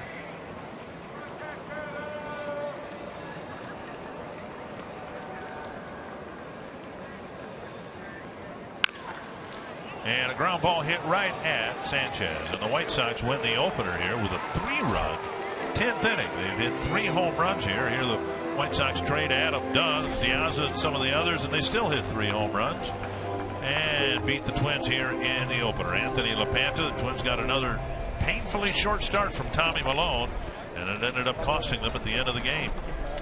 Malone did not finish the 4th, and the Twins are clipped by the Sox tonight 6-3. We'll break it down. We'll hear from Ron Gardenhire and preview Game 2 next on Twins Live, presented by CenturyLink.